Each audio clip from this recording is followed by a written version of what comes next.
Throughout my years of making every kind of Arc 100 Days video you can imagine, there's still one video that I'm yet to do and have been putting off for some time now, and that is to play 100 Days of Arc PvP. No longer would I only have to worry about a Rex eating my newly tamed Perry. I'd have to worry about other players looking to raid and plunder me in everything that I've worked for at all times, on top of the threats that the creatures of Arc already present. But I finally decided to take on this challenge and record a 100 days for you all on Arc's official Arkpocalypse servers. These servers are notorious for having tons of players fighting for dominance. They raid and grief everything they come across, and worst of all, some of them even possess hacking abilities, making defeating them nearly impossible. With that in mind though, I really only have two goals for this video, being to raid as many bases and acquire as much loot as possible, and then establish Kipper as the rightful king of the Arkpocalypse cluster. However, since I'm quite inexperienced in player versus player combat, I've recruited a fellow Arc YouTuber, Vitality, to help me accomplish my goals. You can check his channel out down in the description. Anyways, together we are both bound and determined to conquer these servers. So with that being said, Kipper and I would like to ask for 20,000 likes on this video. It would be huge in supporting us, and comment down below if you want to see more PvP content in the future. This video was a lot of fun to make. Alright, time to join the server and establish world dominance. Since this was PvP, I did have to make a few major adjustments to my character, mainly making my limbs and body smaller as hitboxes matter here. So I basically just dragged all the sliders to as small as possible, which resulted in my guy looking like a gnome. Wow, this character looks insane. I did also get advised to make my hands bigger, so I made the character an absolute monster before finally spawning in at West Zone 2 of the island. And I spawned in here so I could do an Explorer Note run that's basically essential to any PvP beginning. And while I was doing that, Vitality had already gone over to Astraeos to get a start going. Oh, these rates are amazing. By the time I was done with the note run, I was up to level 68, but I still had some time left on the 4x note. So I decided to unlock all the essential engrams that I would need and try to get a few cooking pots made. But first, I of course needed some primitive cutlery, so I sparred a random palm tree, crafted a pickaxe, smacked up some flint, and then made the hatchet with it. And while I'm making these cooking pots for levels, I really quickly want to thank you guys for 500,000 subscribers. The support on my videos over the past few years has meant the world to me. So to give back to you guys, I've decided to make a second channel where I'll be posting more challenge type videos more consistently. And I just dropped the first video on that channel recently. I'll be posting more Arc videos as well as a variety of other games. So after this video, head over to Granty 2 and make sure to subscribe so you don't miss any Granty content. Anyways, I only got up to level 71 before calling it quits on the cooking pot grind. And I then headed over to the Red Obelisk so I could transfer over to Astraeos as well. After the transfer, I spawned down at Corinthos southwest location as advised by Vitality, and I began making my way up north to meet with him. And during my travel, I opened up a purple drop, and inside I found some cooked prime meat. During this, Vitality actually managed to run into someone's semi-rated base with a running forge, and he actually found some cooked metal inside. 300 metal, come on. 69 metal, damn. Anywho, I was actually headed towards a specific location where I could hopefully find some boxes like those on Ragnarok, and they drop metal tools, and that's gonna be a really great boost in progression this early on. So like down by these boats by the shore? Yeah, it's by the boats, yep. Okay, I'm running down to the beach right now. Vitality had already made it to the spot, and he confirmed that there were in fact a few crates waiting for us. So I ran down into the camp he was waiting at, and we got tribed up. Dang. The first crate I smacked up actually hooked me up with a metal pickaxe. Oh, nice. I think that might be it. Now there's a couple more in that other one, over that way. Okay, but sounds good. Running up to the other camp on day 2, I smacked up all the crates and I got a bunch of pickaxes and hatchets. Now leaving the camp, I may have attracted the attention of a saber-tooth, so I brought it over to the Master Oogway here so he could deal with it while I went over to the water to take a sip. Seeing that the two were fighting, I decided to join the scuffle and get myself some hide by helping Master Oogway kill the saber and then finishing him off as well. I then headed over to the engram page to unlock all the essential engrams for progression. I also crafted a set of Hydrette before we spotted an RG that could be our potential first tame. Vitality ran over to check its level, and while doing so, we also spotted another player. There's actually a guy here. Oh, I see him. Oh, it's a 140. Damn, okay. Oh yeah, definitely need to tame that. I ran after the guy we saw to see what he was up to, and I actually wanted to kill him so he wouldn't mess with our tame. But that's when I contracted swamp fever, which basically reduces your max health, stamina, and weight. You do get a little faster, but you really don't want swamp fever, it kinda sucks to have. Anyways, Vitality had dragged the RG away by now, and while he was busy getting it trapped, I ran over to get this blue drop. And as soon as I opened it, I saw a decent stego saddle inside, but I got disconnected from the server. Oh, Oh, what the? I just opened a drop and got disconnected, but that blue drop up there has a 42 armor stego saddle in it. What? Nah, that's crazy. When I loaded back in, I saw that there was another guy on an RG actually looting it. No, he's just piecing out. Damn, that's so unlucky, bro. I literally crashed right. That's so annoying. The good news was that Vitality had an RG trapped, and it was actually not the 140, but another high level, a level 135. So that also means that we still got to trap that 140, which was currently in a dogfight with a Drakeling. So while waiting for that to chill out, I did some basic chores such as setting up a campfire and hand gathering berries so we could cook up some narcotics. Blue drop with a ring, not too far off. Vitality managed to get the 140 trapped as well, so I ran back to this raft that had a mortar and pestle and started cooking up the narcotics. With those cooked up, Vitality ran over to knock out the 135 RG. Meanwhile, I upgraded the second trap to stone since the 140 RG did not stop attacking it. Alright, I got this other guy fully encased in a stone box. Nice. There was a baby RG flying above as well, so we could kill that for prime meat. So I shot a bunch of arrows up at it until it eventually died. Oh, I killed the baby RG. Oh, hell yeah. Come on, give me prime. Drakeling, no! Okay, I only got 3 prime from it. Oh, that's not bad at all. After feeding the 135 RG, that Drakeling that it was harassing before was now on me. So I ran down to the beach and crafted a torch to make it chill out. Eventually, it landed on my shoulder and I saw that it wanted harvest experience to tame, so I got to smacking up rocks nearby. After the first feed on day 3, I dropped the Drakeling off my shoulder and I got back to the big narcoberry grind as the other RG needed to be knocked out as well. And after turning that into trank arrows, I started shooting them at the 140 RG. We got a red drop with a ring coming down right here. Okay, RG's out. A red drop with a ring was sure to attract the attention of other survivors on the Ark, so we waited nearby until it landed. But surprisingly, no one pulled up yet, so I decided to go ahead and grab it myself, but the loot was slightly underwhelming to say the least. That's pretty disappointing, I'm not gonna lie. Anywho, I ran over towards the blue drop as well, and while waiting for that to land, I killed a few buggy boys for kiting. And a second blue drop for good measure. Got a cannon. Anywho, I dropped the chitin I had to Vitality and we ran up the hill to kill some more baby dinos for prime meat. We then took on a small gang of scorpions to get the last few pieces of chitin that we needed for a couple of RG saddles. And that was just in time for the first RG to actually tame. Vitality made the saddle for it and he went ham on the ops that tried to attack us on our beach before heading out to find some more prime meat for the second RG. Alright, hey, there we go, I got 5 prime. Should be more than enough. While he got more hide from a couple of Phiomias, the 140 RG woke up and tamed. Alright, RG saddle's being made.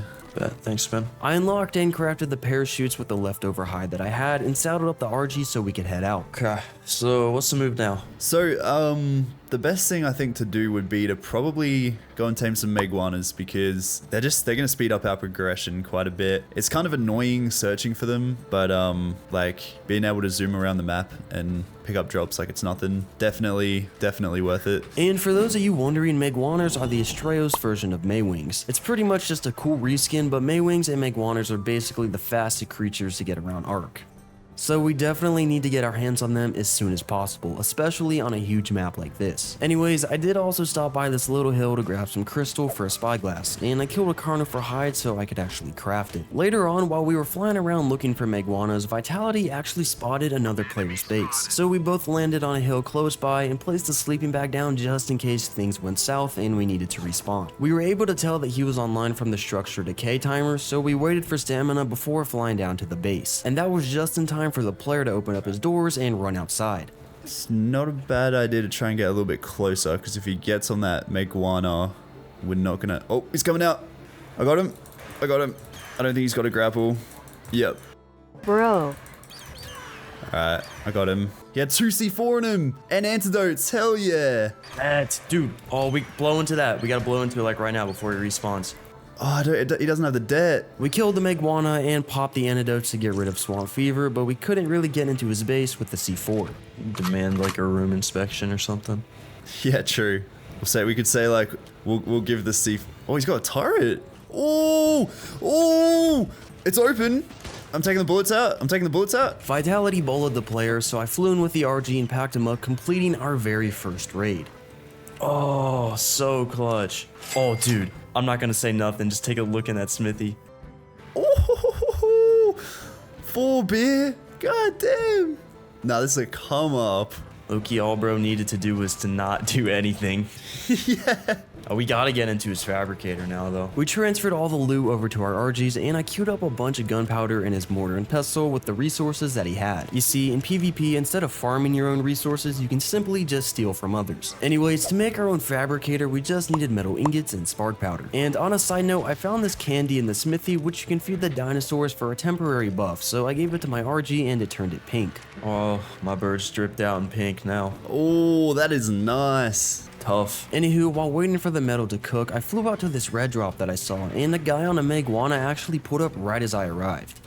Okay, nobody at the red drops. Oh, Maguana. Unfortunately, I couldn't pick the guy off the Maguana, and he grabbed the loot from the drop and then dipped, so I flew back. There's just no way I can catch that thing. Along with my terrible PvP skills, something else that never changes is Boot.dev's unique and engaging way of teaching you how to code. Let me explain. If you've ever wanted to learn how to code to become a software developer, Boot.dev has you covered. Now, I know some of you watching are young and might not even know what a software developer actually is. In essence, it's how you make the big bucks in this world. Like buy all of Ark's expensive DLCs, then go money spread on your grandma type of money. Just kidding, don't do that last part. But Boot.dev can teach you some skills that are very valuable and sought after in today's online world. It teaches you coding and back-end web development from start to finish through a fun and engaging RPG-like experience where you can earn XP, levels, achievements, and even complete quests and boss fights. So basically, you're playing a game, but you're also learning how to code. Pretty solid win-win if you ask me. Also, I totally see learning through Boot.dev as an investment in yourself and your future. Now, Boot.dev was nice enough to sponsor this video, and they were also nice enough to give me free access to try out coding for myself. The footage you see is actually me learning to code with no prior coding experience, and I've got to say, this is pretty cool. I'm having fun and learning, and if I can do it, I know you can too. My job is literally to play with virtual dinosaurs for a living, so you can see how easy Boot.dev makes this for you. Boot.dev has a huge support system with an AI that is trained in every course they have to offer, along with a huge Discord community filled with tons of real people you can also ask for help from. Lastly, if you end up purchasing a subscription to Boot.dev and somehow don't like it, feel like you're not learning, or maybe coding just isn't for you, there is a 30-day no questions asked refund policy, so there's no risk at all to try and Boot.dev. So with this, I ask you to click the link down below in the description or scan the QR code that's on screen right now and sign up for Boot.dev today. Also, make sure to use my code GRANTY when signing up. You'll learn some incredible skills, have fun while doing it, and visually see yourself making progress the whole time through the RPG-like system. Boot.dev is an amazing way to learn coding and invest in yourself and your future. Thank you to Boot.dev for sponsoring this video. I did, however, have this metal dino gate on me though,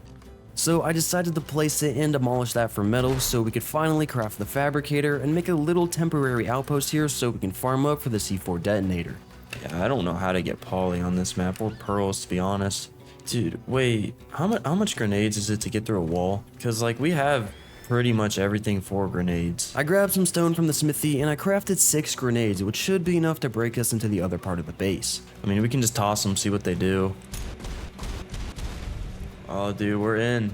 We are in. Oh, we should definitely make a C4 det with this. Oh, he has one with a loaded C4. Oh, take that, dude. With the metal inside the fabricator, I unlocked and crafted a set of flak armor for myself as well before heading out as we were done here. Oh, I'm getting shot by turrets. Yeah, did not see that. We ain't in single player anymore. While I may have been spared from being sent back to the lobby by turrets, I could not say no to another blue drop, which I opened just to get kicked from the server immediately.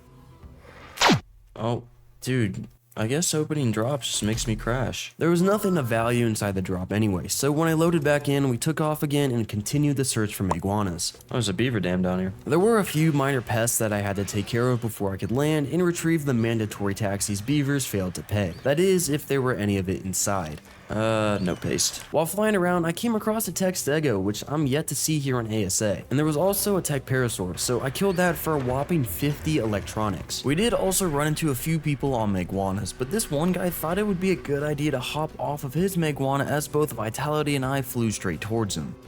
Oh, he's off. You got him. Yep, I got him. Nah, he's dead here. Just be careful of those bison because they'll dismount you if they hit you. Yes, sir, got him. Nice. He really didn't have anything, I guess. Those bison were so clutch. Yeah, the biggest assist of the century right there. After Vitality killed the Maguana and grabbed the saddle, we continued exploring and he actually ran into some turrets this time. There's a cave down here too, I'm gonna check. I swear I just saw an RG fly in here. Oh, what is that? There's a dude on a stego down there, is there not? Yeah, there's a dude on a stego. Oh, it's that tribe of the guy we just killed. Really? Oh, they must be raiding this cave. Yeah. We might be able to do something. We waited around on day 5 to see what the raiders would do, and eventually one of them picked up one of the 2 auto turrets their fob had, so Vitality went in for the pick. Bro, I'm going in. Anywho, Vitality flew out to a nearby blue drop to upload the C4 and the detonator. When he returned, we waited around at the top of the cliff for a while until the raiders cried their stego, and that's when Vitality flew back down there again on his RG to try and make a play. Picked him. He grappled. Coming in. Unfortunately, he managed to hop on his Maguana and dip. On a positive note though, I flew up to a yellow drop in the area and I actually found 2 more C4 inside. Oh, I just got 2 C4 out of a drop, dude. So I flew over to the second yellow drop as well, but this one wasn't as juiced as the first one. Just some pearls. Anyways, there was actually a wild Maguana stuck in a weird looking trap on the side of this cliff near the base those guys were raiding, so Vitality tried freeing it. And once he actually hit the Maguana, it flew straight over to the cave entrance where the other tribe actually lived. Watch him go right in front of their base. Yeah. Oh, come on, man. That's possibly the worst place it could have gone. Nice. On that note, it was time to leave this area and continue our search elsewhere. A search that of course included me opening a blue drop that sent me right back into the lobby as usual by now. Oh, dude, okay, I can't open drops anymore, bro. They just keep disconnecting me. When I reconnected, I continued scouting the lands for Maguanas, as well as other players which we could potentially terrorize. Like this unfortunate player that I saw running for his life. This dude just ran into a Bronto's tail swing and died immediately. The Great Maguana search continued into day 6, and I also remembered to unlock the cryopod and cryofridge engrams. And as I stopped by a drop to see if I could craft any, I was of course immediately sent back to the lobby after opening it. Now this was an issue not only for looting, but for trying to transfer out as well. You see, when I met up with Vitality again after the long search and neither of us found any Maguanas, we decided it was best just to transfer off to a different map. And we actually found a blue drop we could transfer at, except when I opened it to check the timer on the items, I got kicked again as usual. Timer is 2 minutes and I got disconnected, of course. So that meant that I'm gonna have to go to an obelisk to transfer, which was not only much more dangerous than a supply drop, but the obelisks are also really far away.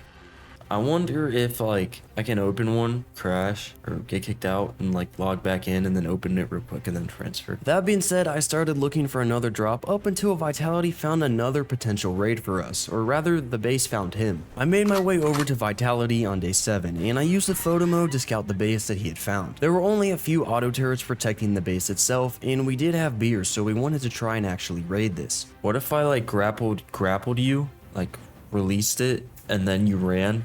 And then whatever happens, I can reel back in your body. Is that still a thing? Like, worst comes to worst, like that. At least we can get the det back. So the plan was made. We just had to go and get the C4 detonator from Vitality's upload. And as he was exiting the cave, he flew straight into more turrets. Where did those turrets come from, you might ask? Well, someone had literally just placed a fob on this cave as we were scouting it. So now, anyways, I was left inside this cave, sandwiched between the base and the raiders. Dude. Well, looks like we're restarting. Unfortunate. Nah, they are here to... You do not need all that for this base, bro. I think all this is cooked, dude. I think I just have to wait and hope they don't see me and pack up their fob. I don't really know what else to do. One of the raiders soon ran in on a stego, and it did not look like he saw me since he went straight past me to start soaking the base. I thought I was actually gonna cook him. Oh, there's a Pyroman, second guy. I stayed up at the crystal throughout the entire raid, hiding from the raiders, and they didn't actually find me. So I observed everything in photo mode and watched them raid the base, fly with the loot, and finally pack up their fob and leave. Well, dude, no way that just worked. So then I flew into the raided base to see if they left anything of value, but that mistake cost me everything that I've been trying to keep safe. As I was looting over the leftover bags, another player ran into the cave, bowled me, and shot me dead with a compound bow, officially setting us both back to square one. No way. All that just for that. Unfortunate. Setbacks like this are very common in Arc PvP, so we didn't get discouraged. Instead, we devised a new plan of action, being a fresh start on the center instead. Does not feel good to be back in the Bob stage. We had to get back up on our feet as soon as possible, so after acquiring the basic set of tools again, I ran over to the other side of this island to meet up with Vitality again and get added to the tribe over here. I then crafted a metal pickaxe in the remains of someone else's base. I then farmed up a little bit of metal with it, and after throwing it into the forge, another player ran up with me with a pike and just absolutely destroyed me. Not to worry though, as even though I died, Vitality soon pulled up on his PT and made quick work of the guy. He bullied him and smacked him up with a torch, then finished the job off with an arrow. Got him. Damn. He's got a big kit if you want to come take this stuff. After respawning, I ran back to the crime scene and I picked that guy's kit up to use it as my own. Although I didn't really get to enjoy it for too long, as when I ran down to the beach to try and get hide from the locals, a random melee bob ran up to me, clubbed me unconscious in just one swing, then left me to die to a wild Dilo. And if you don't know what a melee bob is by some chance, it's just a guy who has way too many points put into melee damage, making them super strong in the early game. After a whole bunch of tomfoolery, primarily caused by lag, we finally made it out to the mainland on day 9, and we found an RG we could tame so I could actually have my own flyer. I quickly farmed up and crafted a trap, then slapped it together on the beach, and we led the RG in before Vitality knocked it out. Alright, RG's down. Anyways, there was actually a level 135 in the area as well. So now that the first one was sleeping, we could try get that one trapped as well. I say try though because as Vitality was kiting it over, he spotted another player in a flak enter our beach here. But he wasn't a threat for long as wild creatures actually took care of him. He's in the water though. I feel like I could almost lead the Ceratosaur over to him maybe. Yeah, come this way, mate. The Ceratosaur's after him. Watch him then. That should mess him up pretty good. Yeah, let's chase him into the water. I don't know if he'll get away. He's kind of getting away. Yeah, he's getting attacked by a manta now. Yeah, he died in front of me. And his kit was pretty stacked, so I grabbed everything and started cooking up some meat as I was actively starving. Now, as for the second RG we wanted to tame, it couldn't actually fit in the small trap we had, so I had to tame up the first unconscious one. So of course, I proceeded to stab a baby RG repeatedly until it died and gave me a whopping 3 prime meat. The RG tamed on the morning of day 10, so we saddled it up and brought it out of the trap to make space for the 130. Oh, baby RG right here too?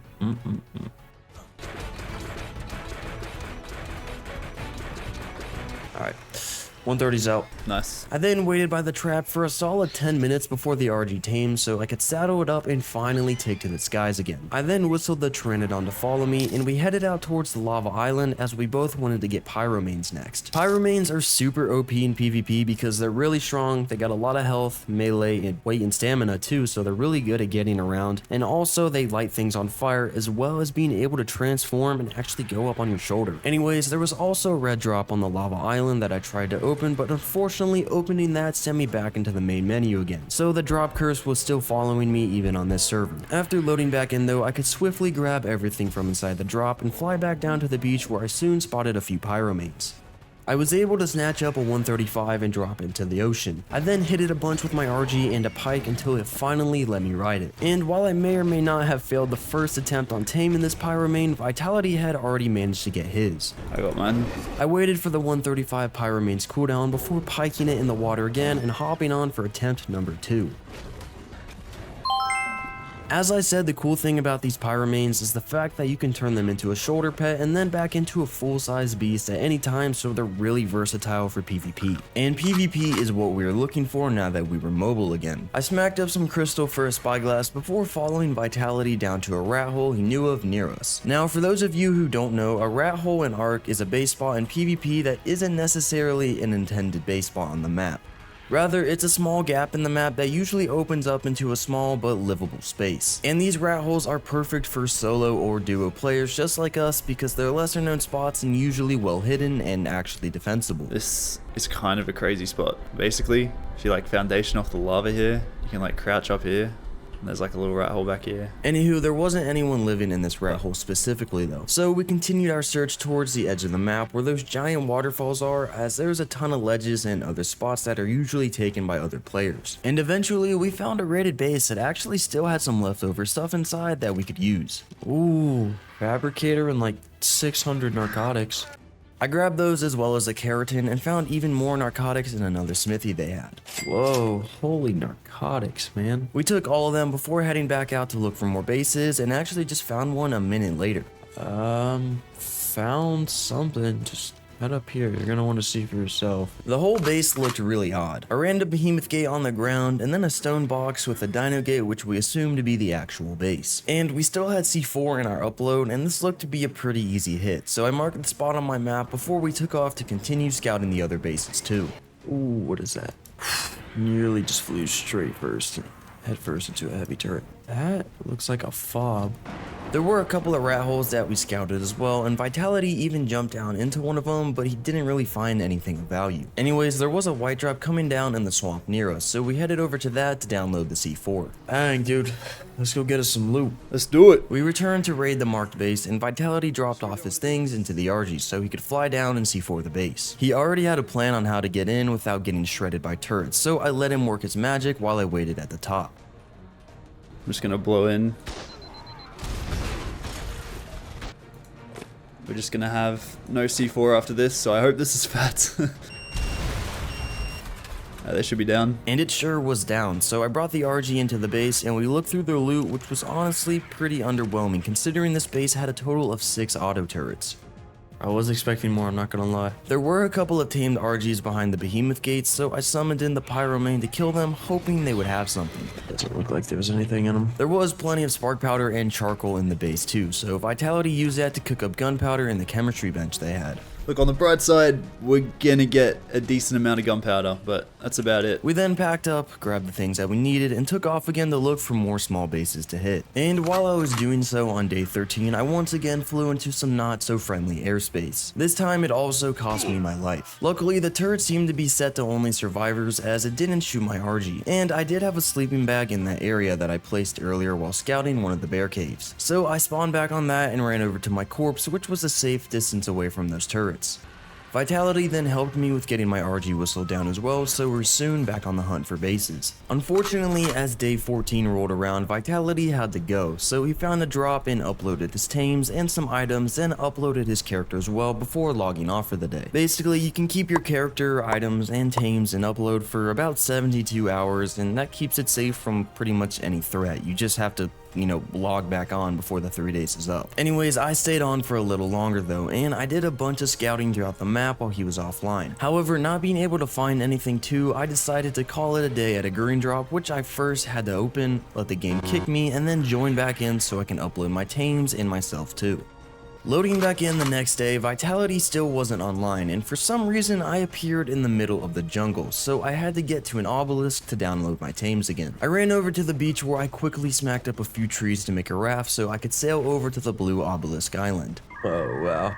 The raft's too laggy to use. Thankfully, there was a green drop coming down on the beach not too far away from me, so I decided to run to that instead. But there was, however, another player waiting for it, but he was naked, so I used my fabricated sniper to promote him to the afterlife. Dude, I forgot. Opening drops have been making me crash lately. I need to go to a more secluded one. Luckily, I did find a second green drop, so I hopped back up on a rock, let the game kick me out, and when I loaded back in, I grabbed the Journeyman Stego Saddle blueprint that was inside before downloading my RG and Pyromane as well.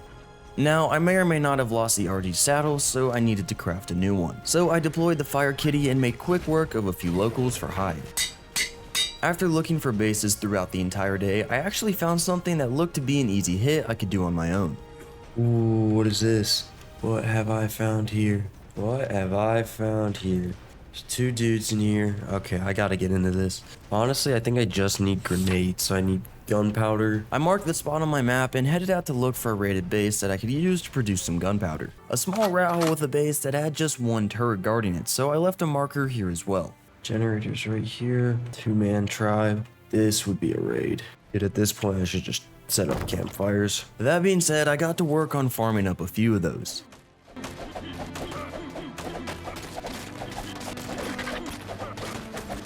We're gonna set up these campfires right here, and this will allow me to make a bunch of charcoal very quickly that I need for grenades. I lit all the campfires with the wood that I had left over and went out to gather more in the meantime. I also made a single thatch foundation with a couple of mortar and pestles to actually cook up the spark powder since I needed a bunch of that as well. Alright, let me go get oil, and then I should just about have everything I need for enough grenades to get into this stone base here. I crafted a few grapples to keep on hand while flying over to the iceberg near the green obelisk to get the oil. Now back at my little outpost, I farmed up some more spark powder, picked up a few bushes, and I crafted a total of 6 grenades before flying over to that stone base that I marked earlier. Oh, they're online. No way. I landed on their base and looked down with the photo mode to see one of the guys still sleeping in the base. I then tried kiting their PT away, but that's when I spotted the second guy pull up.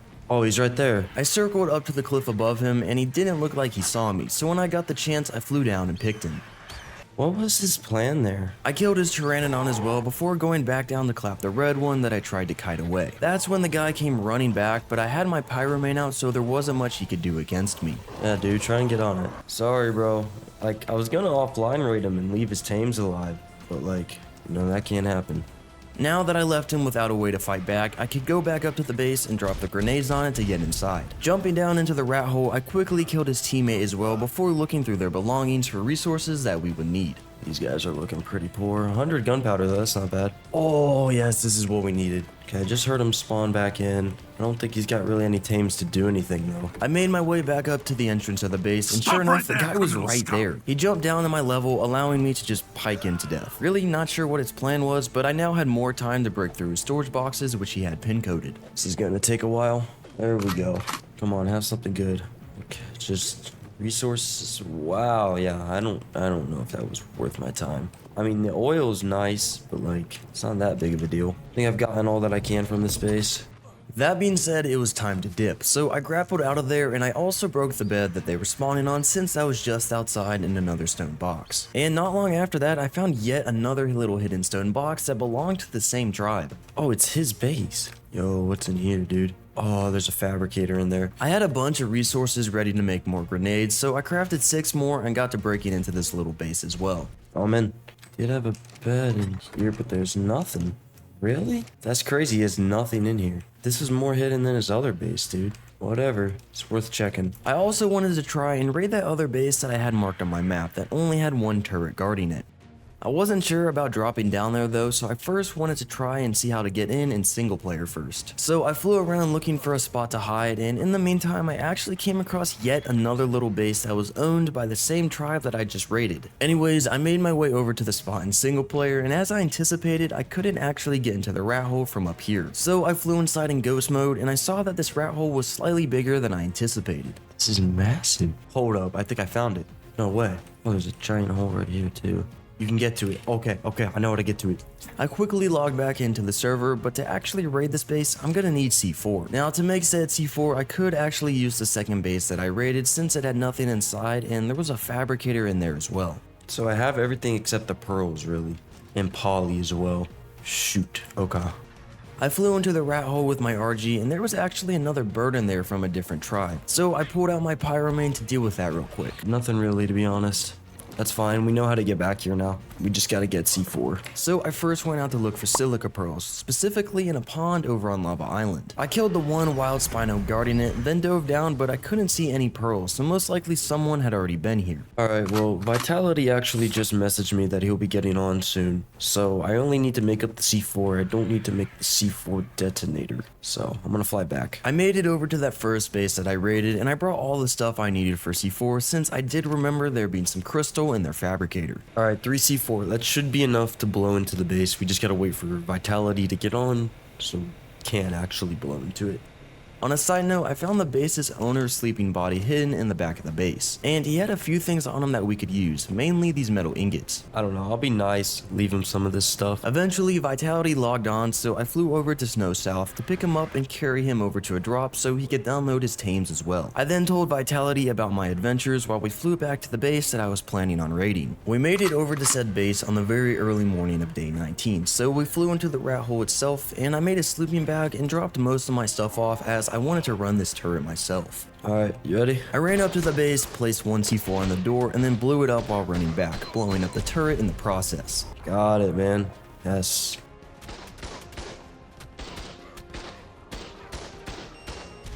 Nice.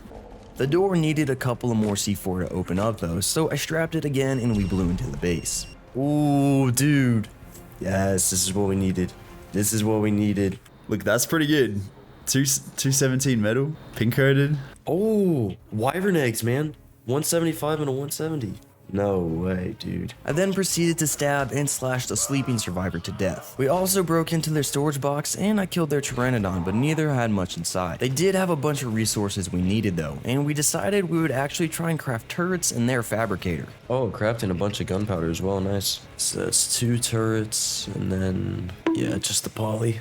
Once Vitality was back from his little polymer farm, we could craft up a total of 10 C4 and an extra detonator. With all that crafted, we were pretty much ready to leave, so I grappled back to my RG and we took off to do more scouting. Overall, that was a very successful raid. On day 20, I stopped by a white drop to upload a few things like the wyvern eggs, auto turrets, and rifle bullets. And Vitality also pulled up to upload the C4 and the detonator. We really don't want to get into a fight and lose this stuff because it's super valuable. Anyways, moving forward, we came across a lot of little raided bases, but eventually I found one that looked a bit more stacked. Rated base with...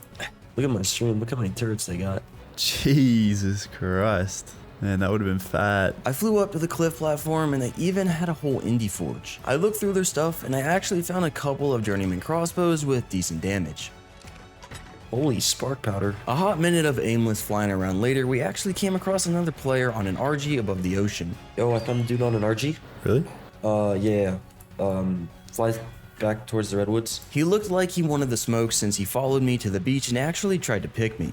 He's trying to pick me. Yeah, I'm coming. He's been flying over the ocean. He's got to run out of stamina sooner rather than later. Yeah, he's heading down. And he did run out of stamina, so he deployed his pyromane and continued running on that. We chased him down with our RGs, but eventually a fourth person appeared out of nowhere, dragging a bunch of pteranodons with him. Oh, dude, guy on a pteranodon right here.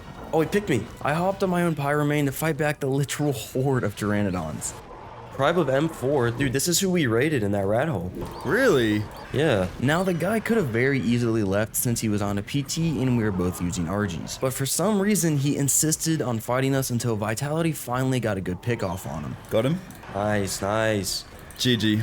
I don't know why he didn't just run. He didn't really have anything. I proceeded to then kill his birds, and one of which had a ton of cementing paste. On day 21, I flew over to scout the Skull Island, and I actually found a pretty beefy looking base with a bunch of Plan X and turrets outside. However, the turrets were unpowered, so it got me thinking.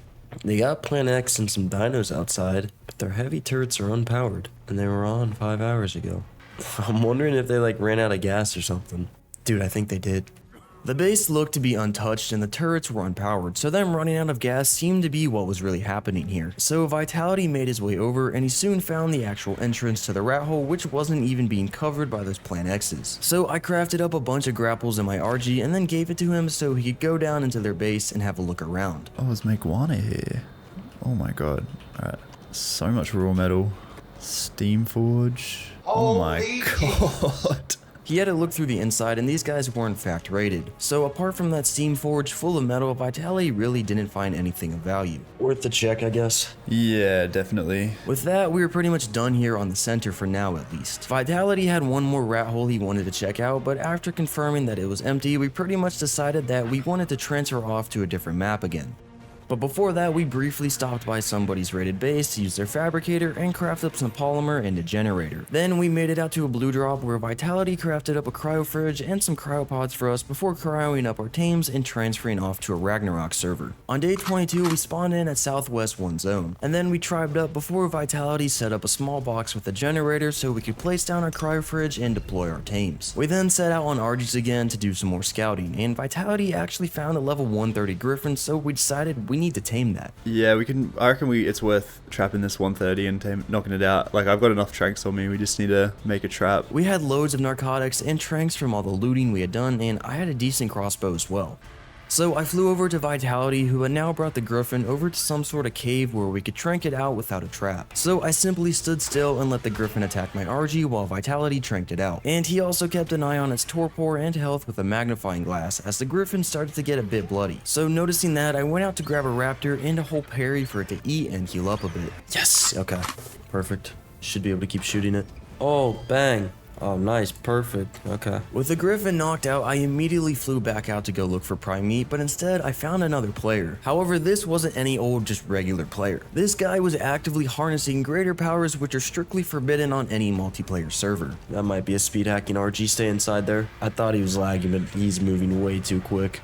Anyways, I couldn't see him anywhere, so I returned to the little cave and threw out my pyromane so we could actually kill a few things for prime meat. Unfortunately though, while I was out and about, the same player that was speed hacking earlier flew into our little cave and literally just killed the Griffin before Vitality could do anything about it. Yo, who's this? Oh, is this you? Oh yeah. Wait, no, this isn't you. No! Oh! It's hurting the Griffin, or someone is. Yeah. He killed it. He tried chasing down the guy, but since we were all on RGs, we couldn't really catch up to him, meaning it was best to just leave him be. As Vitality turned around to fly away, the guy hopped off his RG and used his incredible aim to shoot Vitality off the RG. And by incredible aim, I mean aimbot. This guy is clearly cheating. Surprisingly, he survived though, so we both just pieced out of that area completely. But he wasn't done just yet though, as he chased me down and shot me off my RG, killing me almost instantly. Oh, yep, there goes my flag. Oh, I'm dead. Dude. And if you notice where I am in the trees, it's basically impossible to hit these shots, so this dude is definitely cheating and there's just no other way to put it. After the cooldown was over, I spawned back in at Jungle 3 and slowly started making my way towards my corpse while Vitality tamed up another RG for me. For some reason though, the hacker didn't even take any of my stuff. He just killed my RG and the Pyromane. I think he's just killing for fun. With my stuff now retrieved, I ran over to Vitality and waited around until the RG he knocked out finished taming. Alright, RG's up. Now, while Vitality was AFK, I actually found something very interesting. Someone had built a base up in the mesh, and it didn't look like they had any defenses in there. So I marked it on my map and then found a spot to hide and loaded into single player to see how I could get up there myself. Vitality also came back just at the right time for me to show him my find. Alright, you gotta bear with me. I think I got us something. Bear with me, okay. Alright, so you see my screen? I'm in single player. So I'm scouting over here on Ragnarok. Fly into this cave, and then like up here in the ceiling, I like hear a generator or fabricator. I look in, I can kind of look into the ceiling, and then there's a metal base and a Pelagornis. So I'm like, oh, this is a Pelagornis rat hole. There's gotta be a hole somewhere. So I fly around and look. Yeah, it's right here. It leads into the mesh, but I think it just leads back here, and this is where they have their stuff. Oh, it looks like there's holes in the ceiling here too. I loaded back into the server to fly back to the spot with Vitality to see if we could actually get in there. Ooh, I got a good look here. Okay, there's an auto turret, 2 autos. Oh, I found it. It's right here. Yeah. Oh!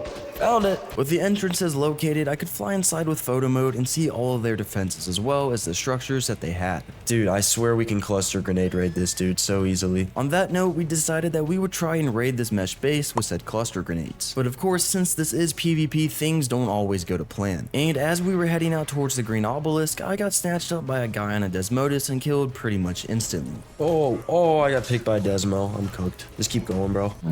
I died way too quick.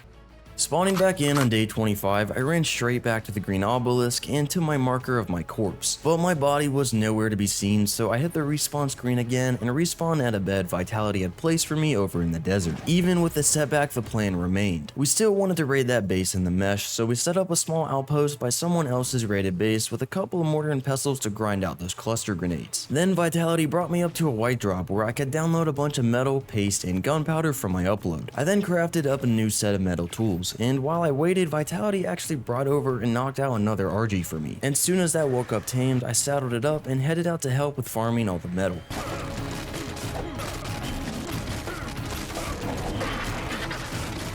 On day 26, I was tasked with going out to tame a high-level Arthropluera.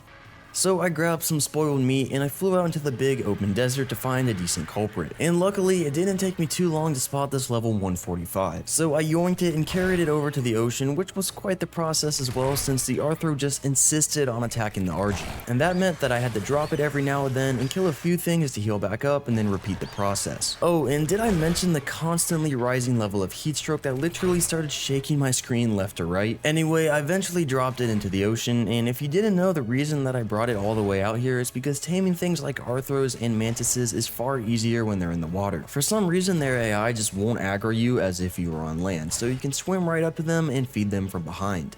Unfortunately though, I didn't get to tame this 145 Arthro since I dropped it literally right on top of a Megalodon. Not to worry though, as another level 140 entered my radar soon enough, so I threw that one into the ocean as well and got to feeding it. And for some reason, if you don't know why I'm actually taming an Arthropluera, that's because they can damage metal structures. So the Arthros are very good at breaking down vaults and cryofridges, which would otherwise take a ton of C4 to blow up. By the time I returned on day 27, Vitality had crafted a total of 11 cluster grenades, so we were pretty much ready to go and hit that base. I was still running a couple of pieces of cloth drip though, so I had to go out and get more metal for a set of flak, cause I was way too squishy right now. So we fired up the forges one more time, and soon enough I had a full set of flak. Alright dude, let's do it. Let's go get us some loot. One long flight across the map later, we were back at the cave in the jungle, and I found the entrance again so I could peep inside with the camera mode. I still see 2 of them offline, bro. Let's do it. Let's do it, bro. I let Vitality cook with the cluster grenades, and he was slowly but surely able to get up into the base by blowing up the turrets and climbing up a little higher every time. Nice, dude. Good stuff. There is one back by the Jenny and this vault. Maybe one more to get these other 2 Plan X out. Then we can get up there, deal with that Pyromane. Oh. Oh. I quickly farmed up a thatch foundation and a bed so Vitality could respawn here, and he somehow managed to pick out that Pyromane from the base so we could kill it and continue the raid in peace. Nice, dude. Got them both. Good stuff. 2 more turrets. But then things started to go south when someone else swooped by and yoinked me out of nowhere. Oh, I got picked. Surprisingly, I survived the drop after he let me go, so I hid behind the remains of the stone base until Vitality pulled up on his RG. At that point, I whistled my own RG out here as well and quickly crafted a set of hide armor and a few parachutes. Now, even though the guy knew it was a 2v1, he decided to show up again to try and pick Vitality this time. But that was his last mistake, as he ended up getting owned and packed up by Vitality. Nice, good stuff. We also killed his bird before flying back into the cave and making a quick plan of action. Vitality first though had to hit the respawn screen as his health wasn't looking too good. And that whole time there was a player in the bushes right beside us that we didn't somehow see, and he literally stole Vitality's kit right in front of me. Now I didn't see him at the time, but he literally snuck out of there and ran off never to be seen again. I didn't even see him, dude. No way. No way. Dude, no shot. I didn't even see him, bro. My bad. There's no chance we'd find him. Even though we took this fat L, we were really close to finishing off this raid. So I flew down to farm up a stone 1x1 for the generator, since I did have turrets and ammo in my upload to make a small fob. We had to demolish one of the turrets for resources, but the one I had left should be enough to keep sneaky rats like that guy away. So after taking the generator and some gasoline, I flew back up into the cave and quickly set up the 1x1. With the area secured, I stayed down on the lookout while Vitality went up into their base, and he managed to turn off the generator, essentially finishing up the raid. With that, I placed down the cryo fridge so we could deploy the Arthro, but first we had to secure the spot by killing the players inside and destroying their beds. Alright, see what we're working with. Fabricator. Ready? 3, 2, 1. Ooh, okay. 4C4. Beer. Oh, yeah. This is what we need. Fridge. 3, 2, 1. Oh. The birds. The PT's nice. Ooh, okay. Look, low levels, but that's okay. It's the sound of disappointment. I was hoping for more. That's interesting. Lastly, we broke their cryo fridge, but that only had a few mid-Pelagornis and an RG.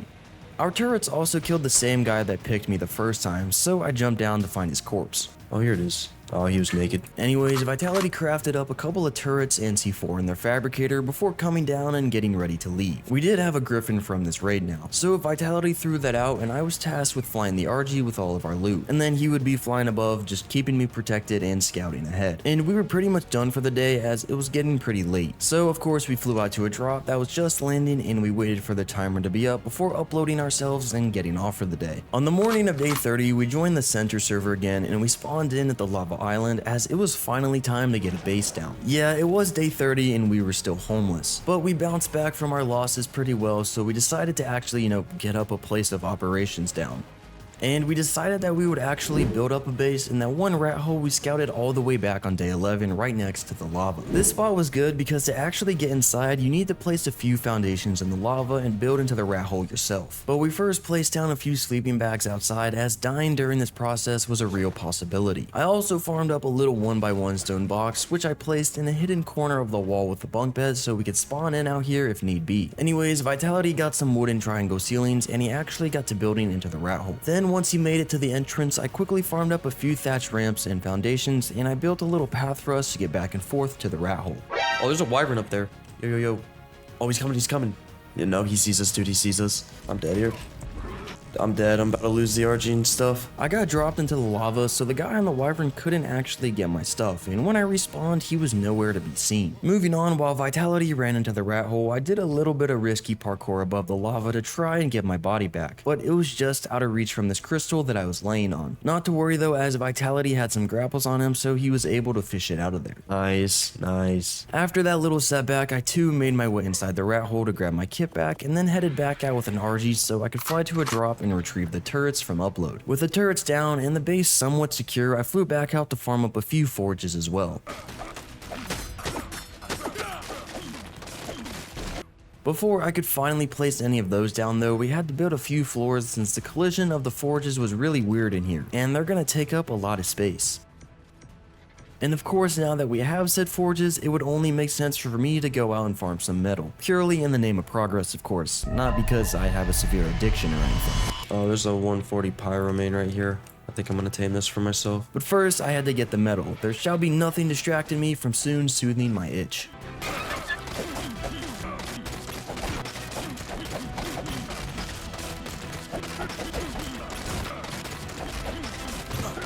Back in the base on day 32, I split the little bit of metal I farmed into the forges, and after a little bit of tomfoolery at the entrance of the rat hole, I went out to try and tame that 140 pyromane. I say try though because I was struggling to actually find it again, as I did not remember where I last saw it. Where did that pyromane go? Anyways, while I was busy searching for it, Vitality actually spotted another player flying on an RG on Lava Island, and let's just say the fight did not last very long. He died. No parachutes. I flew over to help kill the RG by kiting an Alpha Carno onto it, and while doing that, Vitality spotted a level 150 pyromane for me, so I quickly flew over to tame that. Oh, no way.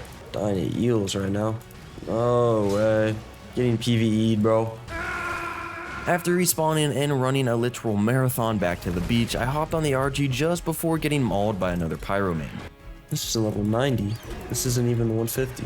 Let's see it right there.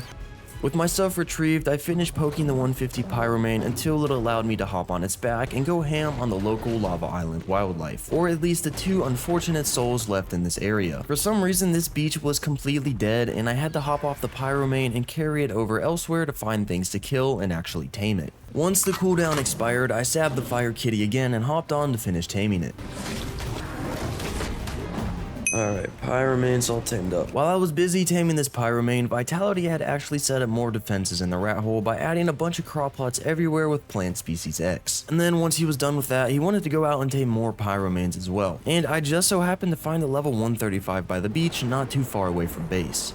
What you want to do after we get these pyromanes and metal? Honestly, we could go for a raid. I mean, like, we're pretty set up for one. We got C4, we got an Arthro. Yeah, I mean, if you want to scout on the Griffin, dude, you know all the spots. Oh, there's a guy actually on a level 74 pyromane over here.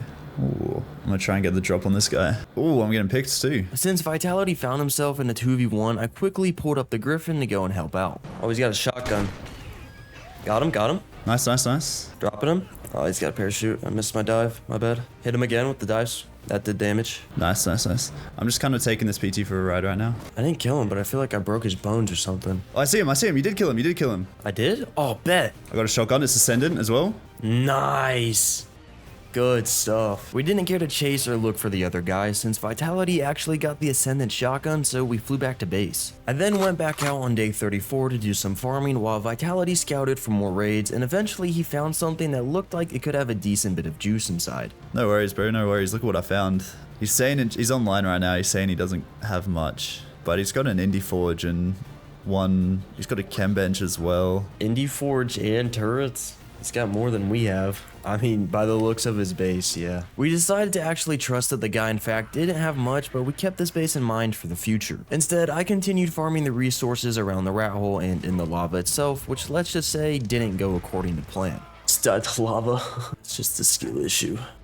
After retrieving my stuff, I returned back inside and crafted a mortar and pestle to start cooking up some more spark powder for a fabricator.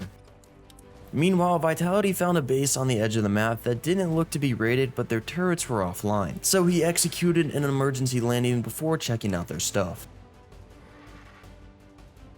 So I threw out the RG and I flew over to a drop where I downloaded my Arthro and headed right over to Vitality. Then when I finally arrived, I had him hop on the Arthro and took him up to the turrets so he could break them. We then collected the ammo from the bags before I brought the RG over to their structures and I started loading it up with all the metal and charcoal that they had in their forges. Also, Vitality had managed to get a couple of auto turrets crafted inside with the resources in their fabricator. So after we loaded up everything else, we headed back to base. Be a long flight for me. It's okay, it's worth it. I'd rather do this than farm it. Another long haul across the map later, on day 36 we finally unloaded all the loot that we got and I made more turret ammo for the defenses. Okay, little update for you guys. This is what the base is looking like. This is our like crafting area. It doesn't look the best. Vitality's just AFK right there. And then this is the actual defense room with the exit. We've got a pyromane here. But we've got Plan X. We've got what, 5 auto turrets now? And I've just made up some more bullets here. Base is coming along pretty well. Yeah, so the base is coming along super well. We've got some defenses. These aren't heavy turrets, which they kind of need to be soon, to be honest. But the base is coming back pretty well, and I think when Vitality gets back on here soon, we're going to be going off to Ragnarok and trying to find another raid to do. We would much rather raid for loot than farm for loot. On day 37, I grabbed a Pteranodon from that little raid we just did, and I then made a bunch of grapples and we headed out to a drop. However, we didn't transfer off to Ragnarok just yet as we wanted to go and check on that one guy that got raided and said he didn't have much, but he still had a base up and running. Ooh, guy on an RG. He looks like he was coming from the lava island. Got him. I'm gonna drop him over here. The poor guy didn't stand a chance, but killing him turned out to be really profitable as he was carrying a whole 4C4 on him. Nice. We also killed his bird, but that didn't have anything. Vitality then flew in the direction that the guy came from, and he actually found their base, so I made my way over before he blew into it.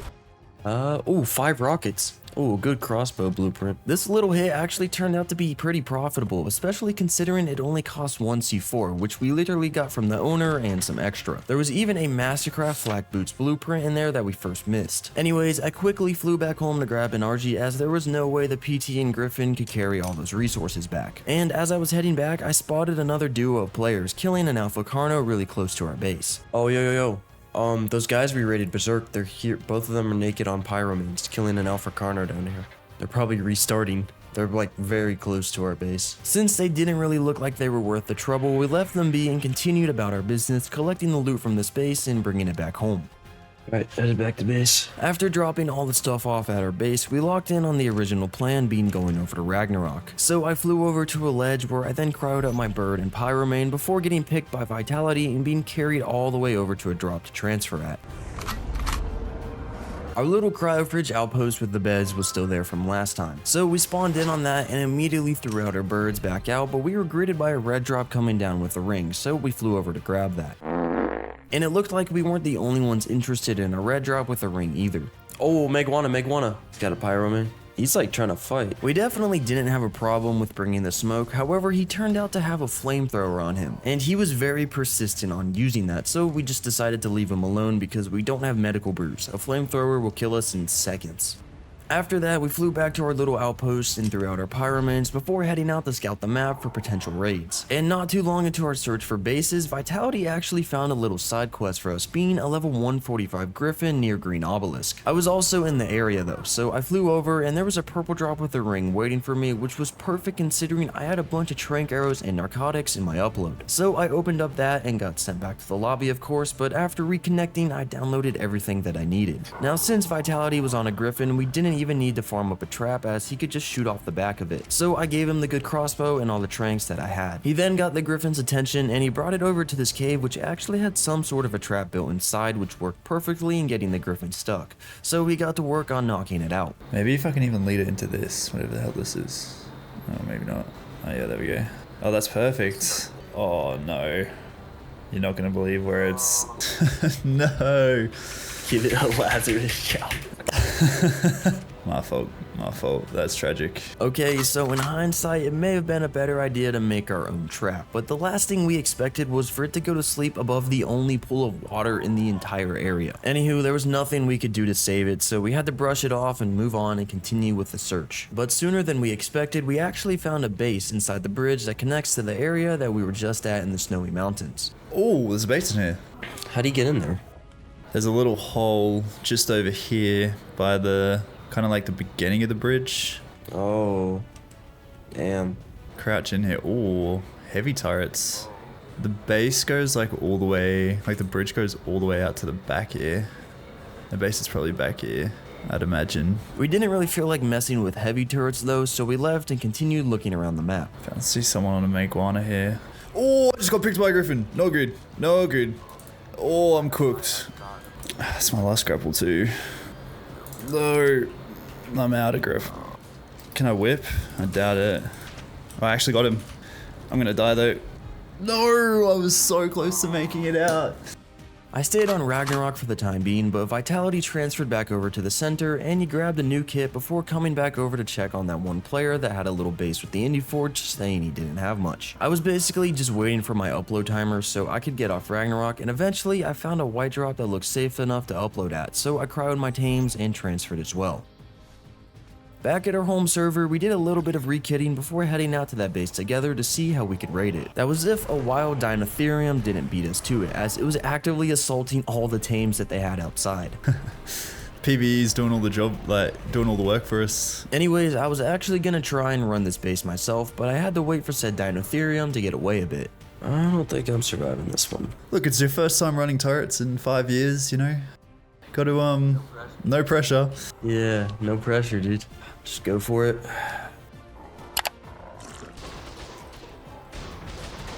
Oh, dude. Yeah.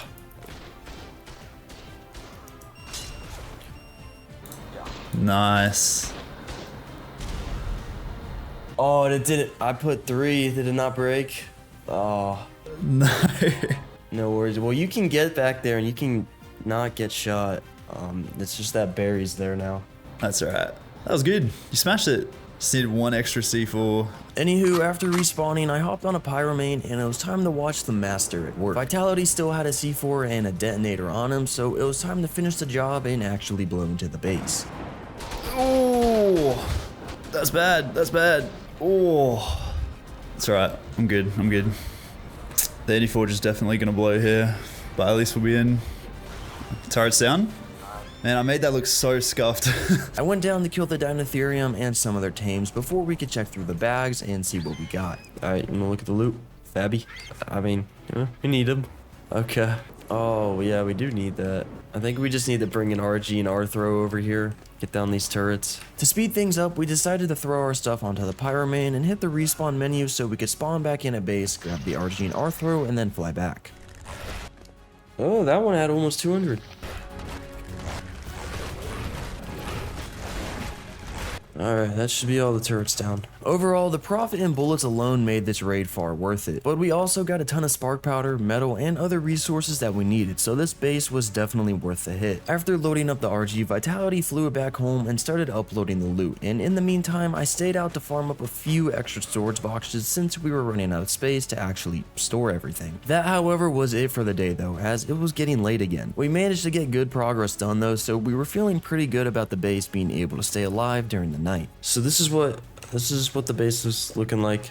We got another base update here. All the plant X are grown. I put all the bullets from the raid we just did into the turrets. They've each got like 450-ish bullets. Pyromane's here to help guard the entrance, and then we are stacking bread. We had a pretty good day, to say it lightly. We got a lot of resources now. We need tames, better weapons and armor. But I think we'll do that tomorrow, or I guess in the next clip, the next day for you guys. We'll go get, try and get heavy turrets. We need Griffins, Maywings. But yeah, solid day. Logging back in on day 42 to an unrated base, I quickly crafted up a few thatch ceilings so I could build out of the rat hole. I then farmed up a bunch more so I could reconstruct the bridge that we had going the day before, making getting in and out easier. Okay, so it's day 42. Vitality isn't on right now, but in the raid we just did, we lost pretty much all of our PTs, so all of our good flyers. So I think I'm gonna go out and tame up a bunch of Pteranodons. We just need them, and then maybe when he gets on later, we'll go tame griffins or something. That being said, I prepared some basic taming gear as well as the resources to craft cryopods since we really didn't have many of those. Ooh, I gotta go get stuff out of upload. I got like a bunch of stuff that's about to expire. I threw out an RG and I flew over to a blue drop, which surprisingly didn't throw me back into the main menu, so I could actually take everything out of upload. Alright, let's take this stuff back to base, and then we'll get some PTs. I pretty much just threw everything into a storage box before hopping back on the RG and going out to look for high level Pteranodons and other people that looked like an easy kill. He's taming a 130 Pyromane. Sorry, dude, I want that Pyromane. Anyways, it was now time to actually get to taming the birds without getting distracted.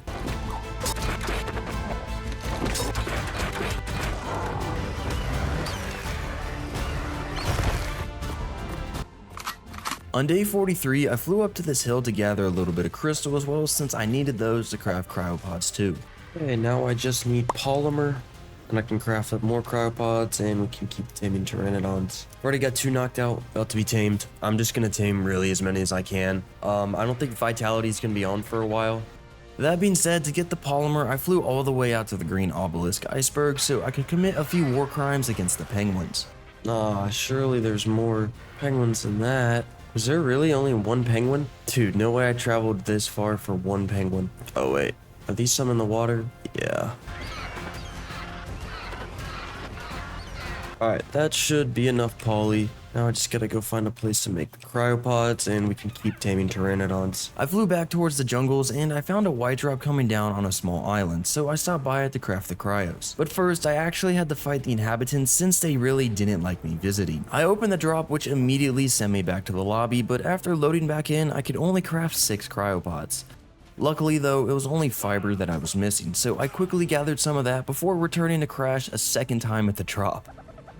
Alright, got a bunch of cryopods. Let's continue taming Pteranodons. 2 130s back to back. Nice.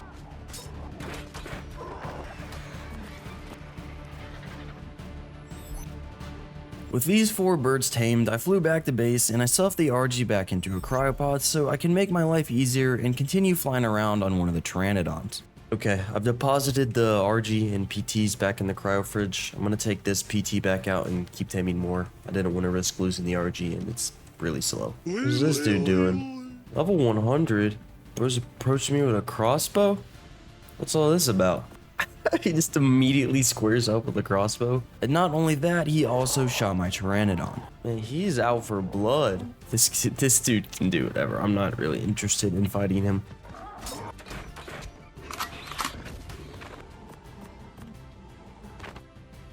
After taming this guy up, I flew back to base again, but I made the fatal mistake of not checking my stamina, and I ran out of it just an inch away from the thatch bridge, meaning my PT landed straight above the lava, sending me in. No. There's no way. There's no way. I spawned back in though and quickly crafted up a few grapples so I could fish my body out of the lava. Thankfully, the PT landed on the metal node. Unlucky for me though, I couldn't save myself. After moving the bird, I could actually go prone on the metal node and drag my body out without a grapple. So I got all my stuff back, I stored the PTs away and went back out on an RG as I did see a guy roaming near the beach near our home taming pyromanes. I didn't really have much. I snagged his pyromane as well and decided to bring it all the way up this mountain to throw it into a random lava pool where he wouldn't find it at. Just gonna like relocate Bro's pyromane. I'll just drop it right back here. Anyways, I completed my little mission of taming Pteranodons and Vitality still wasn't on at the time. So I decided to go back home and pack up the thatch bridge so I could log off for the time being and come back later. And while I was offline, Vitality actually logged on to do a few chores as well. He first flew out to a green drop to download everything that he had in his upload before it expired. And he did also see a level 130 pyromane, so he decided to tan that up as well before going out to do some scouting for bases. Okay, lads, I was just doing a little bit of scouting on the lava island because I just thought, you know what, let's check out the locations next to home because you never know what might be around. And I found something. At first glance, I thought maybe it's been raided because the turrets are all unpowered, but there's not a single damaged structure all across this base. And there's no Jenny inside of it either. Like, look at this. There's a guy sleeping here. There's a vault, refrigerator, fabricator, air conditioner, but like no Jenny. But he's got turrets. Like, I don't understand it. There's got to be a generator around here. Like, maybe up here that I'm missing. Oh, no, I see it. I see it. Yeah, it's here. Okay. Wait, this actually looks like it's been damaged, does it? Kind of does. I don't know if this guy's been raided or if his just like generator has run out of gas, but I'm leaning towards the generator just running out of gas because I don't think anything's been blown up. So I'd be very keen to get into this base just to check if there is any loot or any ammo in the turrets. I just need to head back to base and grab a bit of C4, but we're really not too far away. I swear I had no idea that spot existed. I was just scouting with the structure in front of me. I guess you discover something new every day on Hawk. So after grabbing more C4 from the base, he threw out an RG and flew back. I genuinely reckon there could be a little bit of loot in this, which is just why I'm bringing the RG. If there's a bit of metal, bit of ammo, I'm definitely going to take it. I'm pretty keen to find out. I mean, I don't think they have a cryo fridge, which is super interesting. I feel like if you've got this much stuff, a cryo fridge is like a given, but I didn't see a cryo fridge in there, so yeah, and they do have a lot of tames out as well. Extremely interesting base setup. Let's see what they've got. Oh man, they haven't been on for a long time. I think that's like 3 days.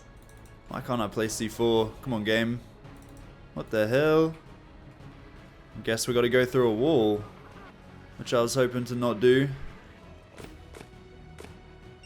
Let's see. Auto turret. 150 bullets, not bad. Smithy, bunch of narcotics, bit of gunpowder. Mortar and pestle, a crazy amount of gunpowder. Okay. Vault is pin coded, unfortunately. This guy's just snoozing here. Can't believe nobody else has tried to blow into this. I mean, I guess it's not a very well-known spot, but like, I don't know. It really wasn't that difficult to find. Forges are empty, I'm guessing. Yeah. Refrigerator? Empty. Okay. Look, bunch of raw resources here. Definitely not bad. Look, I'm definitely going to take a bunch of this loot back to our base. I'm probably going to have to bring the Arthro over if I want to get into that vault. But that's not a very big drama at all. That being said, Vitality grabbed a bunch of the resources in the base and he loaded up the RG before flying back home to grab our Arthro. Okay, I've brought the Arthro over, so it's time to get munching into this base. Definitely keen to break that vault. I'm probably going to do that first. And then we'll clear up all the turrets. I'm probably going to kill the tames as well. I mean, it's not like this guy is still playing or anything. He has definitely quit. Or he'll be quitting after this, that's for sure. Oh, I was not expecting them to all come after me though. Oh, genuinely my bad, my fault. Oh. Not good. Bro, they better not kill the Arthro. Better not kill the Arthro. Feel like I just need to get the Anki out of here because it's probably doing the most damage. Oh my god, they had some stuff on their tames as well. I'm going to look through all of that in a second. Alright, that was a little bit closer than I would have liked to have been. We got a bunch of random stuff from that. I do need to check the bags as well. Because if the tame that kills another tame is like over encumbered, it won't pick up what's in the inventory.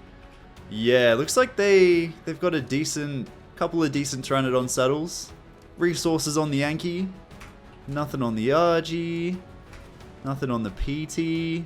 Nothing on the RG. The Arthro copped it. It's entirely my fault. Did not mean to put you through that, mate. I do apologize. Yeah, here we go. Moss drops. Bunch of fiber, bunch of chitin, nothing crazy. Interesting. So, I am extremely excited to see what's in this vault. They've got air conditioners. They might have like some kind of eggs or something like that. I'm not really too sure. I wonder if the reason there was nothing in the fridge was because when the fridge lost power, everything just spoiled. Hey, vault is down and I am seeing a bag. Come on, have some tames, surely. Look, it's basically empty. Well, GG's. Guess the last thing to do is to, check the turrets and then, yeah, we'll get out of here. How much did that have? 200. Not bad. But I do think little raids like this are also very handy when it comes to just sort of stocking the base with resources, and of course in this case, stocking the base with auto turrets. I mean, it definitely beats farming. Okay, so it's been a little bit of time. Vitality did some stuff while I was off. I think he raided a base. He crafted and made up some fridges, as well as a vault. I think he tamed a pyromane as well, which is nice. So we've got some loot. He's not going to be on for a little while. I want to head over to Ragnarok, and I want to scout, see if we can't find any raids. And also, I'd kind of like to tame griffins, if that's at all in the cards. Now, I was planning on going to a different Ragnarok server, not the one that we've been to before. So I needed to grab the resources for another cryo fridge, as well as make a new generator to actually power it. It's really annoying that you have to do this every time you want to transfer to another server and throw out tames, but what can you do? So I threw out an RG and flew over to a white drop landing in the ocean to craft a cryo fridge. Then when I returned to the crib, I swapped the RG out for a Pteranodon and grabbed up some narcotics as well as a crossbow and tranks before flying out to a green drop to see my upload timer. And after loading back in, I got jumped by the whole piranha gang, and it completely shredded my armor, making me have to fly back home just to repair it. Oh, and the series of unfortunate events were not over just yet, as the server lag decided it was time for me to take a swim in the hot tub. Oh.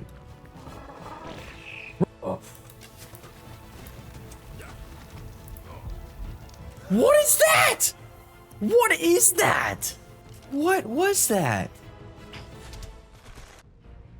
Anyways, I repaired my flak and finally headed out to a drop so I could transfer over to Ragnarok. But due to all the shenanigans I just had to go through, the upload timer reset and I had to wait another 15 minutes.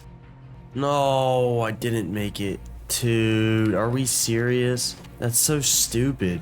Now I'm just on foot. So while waiting those 15 minutes on day 47, I went on a little hike looking for another drop, and when I eventually found it, I opened to see my timer only to be sent back to the lobby again as usual. Ah, this is so cursed. Okay, we're on the new Ragnarok. Ping's not looking too hot. We'll see how this goes. Almost immediately after spawning on the beach, I saw another player and he had swamp fever on him, so I quickly distanced myself to not catch it. Oh, get away from me! Anywho, I hid behind this rock and placed down my cryo fridge and generator so I could wait the century-long cooldown and then finally deploy my tames. Then it was just an eternity before the cryo sickness expired too, and I threw out my Pteranodon so I could finally get to scouting. Okay, here we go. We are ready to take on this Ragnarok, which is quite laggy. There's also a lot of people on this Ragnarok, probably a good 50 or so, I don't know. So definitely got to be careful. I'm gonna scout while also look for griffins to tame. And you know, hopefully not die in the process. Holy pearls. Hold up. Okay, I need these. Man, there's a lot of pearls. Anywho, I actually ended up finding a base. Or the base ended up finding me, I should say. Ooh, what? Did I just get shot from a heavy? That hurt. Turns out it was just an auto turret, but their base did seem to be out of metal, so it definitely had some potential. So I marked the spot down on my map for later and continued looking around for more potential targets. Whoa, there's a griffin right here. And the owner of said griffin soon appeared too, so I snagged him up and brought him outside to kill him.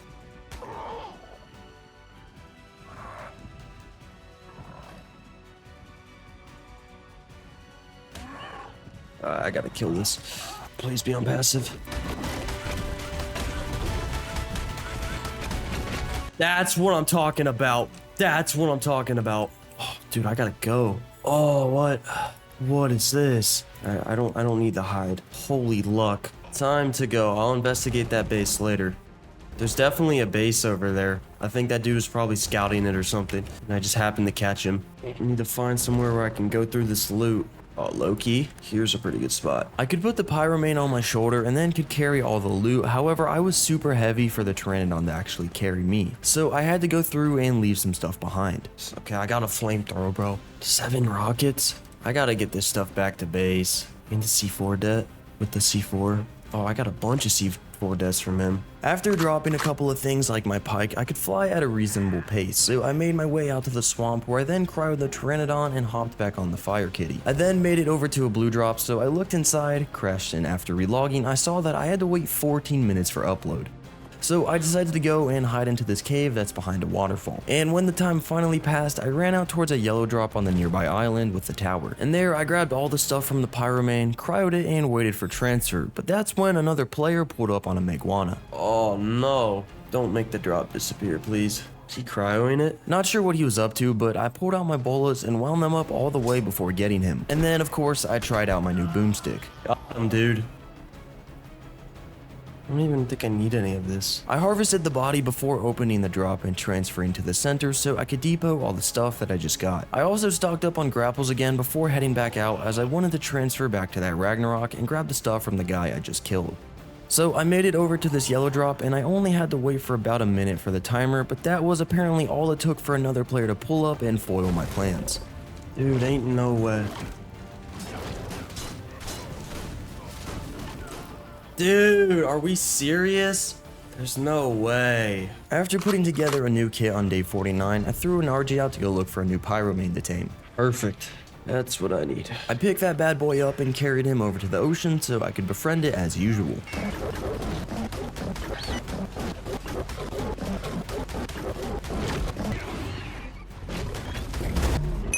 There we go, we got a pyromane back. I then flew back home to put the RG away, grab another PT, and repair my flak so I could head out again.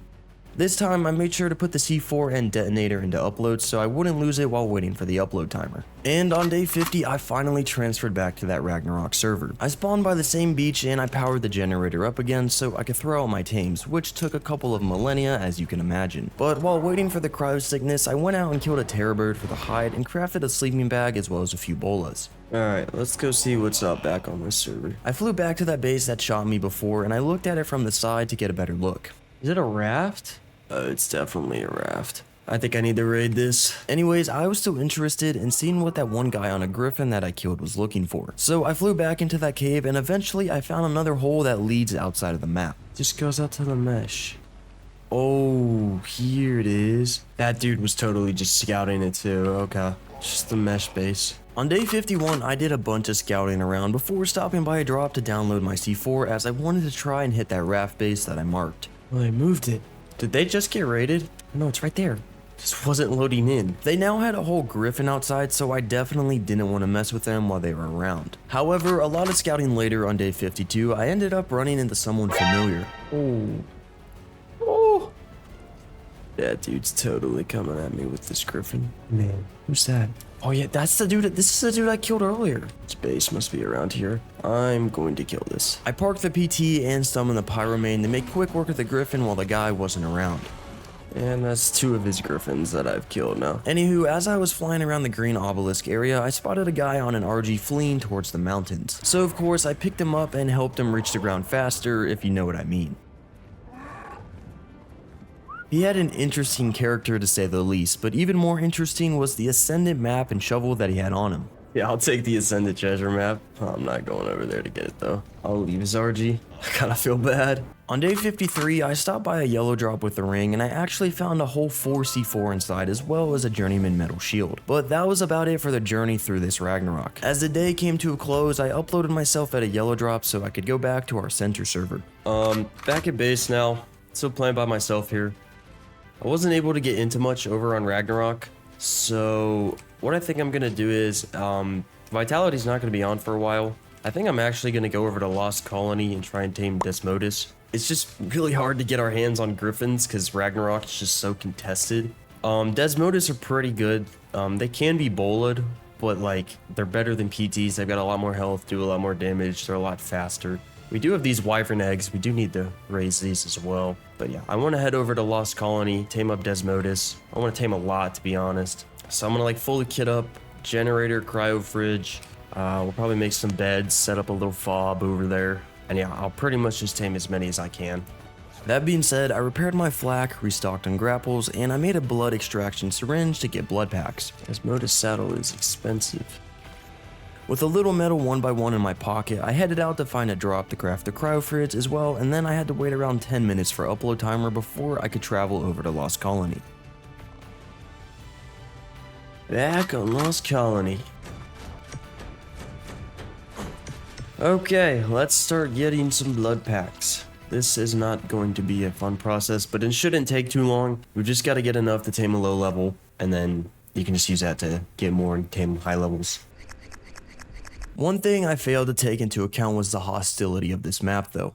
Just as I was about to die from donating all my blood, a Carno pulled up out of nowhere and helped me regain all my HP again. So after respawning, I of course had to repay the favor. Anyways, I got a bunch more blood packs, which cost me my life twice more, but I was finally ready to go out and tame those bats. So flying into a cave nearby, I could see a bunch of them hanging from the ceiling. So I looked through their levels, and eventually I came across this level 40 that wasn't asleep. It was far away from all the other bats as well. So getting it aggroed wouldn't wake them up, meaning I could probably tame it in peace. And I could then saddle it up and go out and farm more blood packs for better levels. With a little over 50 blood packs farmed up, I headed back inside and actually found a level 145 Desmo. So I inched closer to it before the whole battalion spotted me and started chasing me. So after dragging them all through the entrance of the cave, I summoned my Pyromane and got to work on eliminating the weaker levels.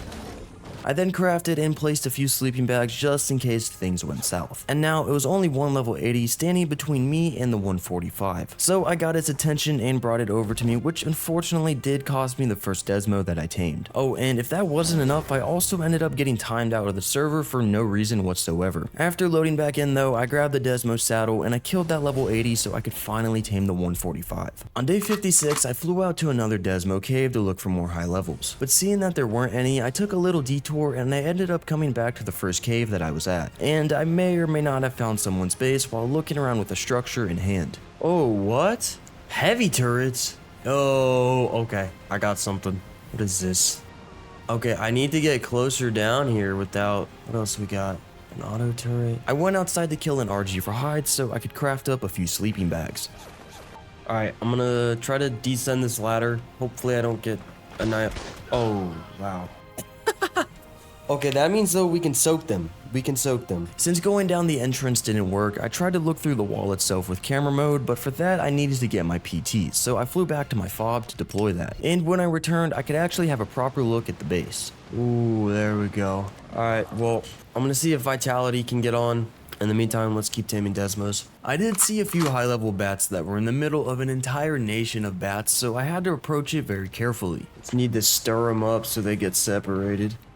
That's the 135. This is the guy I need. Pick me up, dude. There's a male 145. That just spawned in. I got its attention, but I needed a few more blood packs, so I sourced a bunch from the convenient wrecks that was just waiting for me outside the cave. Hello. Locking these down, dude. I just need to get that female 120 and then I think I got enough. So I flew back into the cave to look for it. However, a level 65 Desmo found me instead. Whatever, dude, I guess I'll take it back with me. It doesn't hurt. I then had to go full Doomslayer mode on a lot of low level bats before finally spotting the 120. That's the 120. Slowly weeding my way through them. Now the last one should be the 120. Hello. With a squad of my own bats tamed up, I whistled them to follow me and we all flew over to near a terminal in the city so I could upload them. And after a short 3-minute timer, I was good to transfer back off to the center. On day 58, I grabbed a bunch of empty cryopods and I flew out to a white drop to get them all downloaded and brought back home. Now that I was on a bat, scouting would be a lot easier, and I could also fare better in PvP. So of course it was time to actually do just that, and I didn't even have to scout for too long to find my first target. He got away from my first pick because I got too close to the water, making me get dismounted. But there was nowhere to run for this guy as he swam out to the ocean on a Pyromane, and the only thing he could do was dip down into the water and hold his breath for as long as possible. And of course, when he tries to surface, I'm just gonna go for the pick. Is this dude just gonna drown himself? I then blew into the small stone base that had a bunch of tames outside, not expecting much in return. Bro, what is this guy hiding? Oh, I should have blown into this. Bro! The amount of loot that I got in return for 1 T4 was just absolutely mind-boggling. Capped Fabby? What is this guy? Heavy metal. A pretty successful lick to end off the day, to say the least. Okay, it's the next day. I think Vitality should be hopping on soon. I want to raid that base on Lost Colony. But for that, we're gonna need some soakers. It's about time we get some anyway. I need to set up this real quick. As I was saying though, I want to tame stegos, especially with that saddle that I got yesterday. That'll just make soaking really easy, man. It's honestly super clutch. I got that from a stone base. Was not expecting that when I popped into it. So I'm gonna grab some tranks and that good crossbow that I got, and we're gonna go out, tame a male and a female high-level stego. Hopefully they're good. Okay, let's begin the hunt for stegos. But I first had to ruin someone's pyromane tame that I spotted a tad bit too close to our crib. That's why you kill nakeds, I guess, dude. Just insane crossbow for no reason. I just don't have a problem like blowing in the stone bases or just killing people who look weak even when we are doing pretty well ourselves. It's just because they have good stuff like this. You just never know. Oh, 145.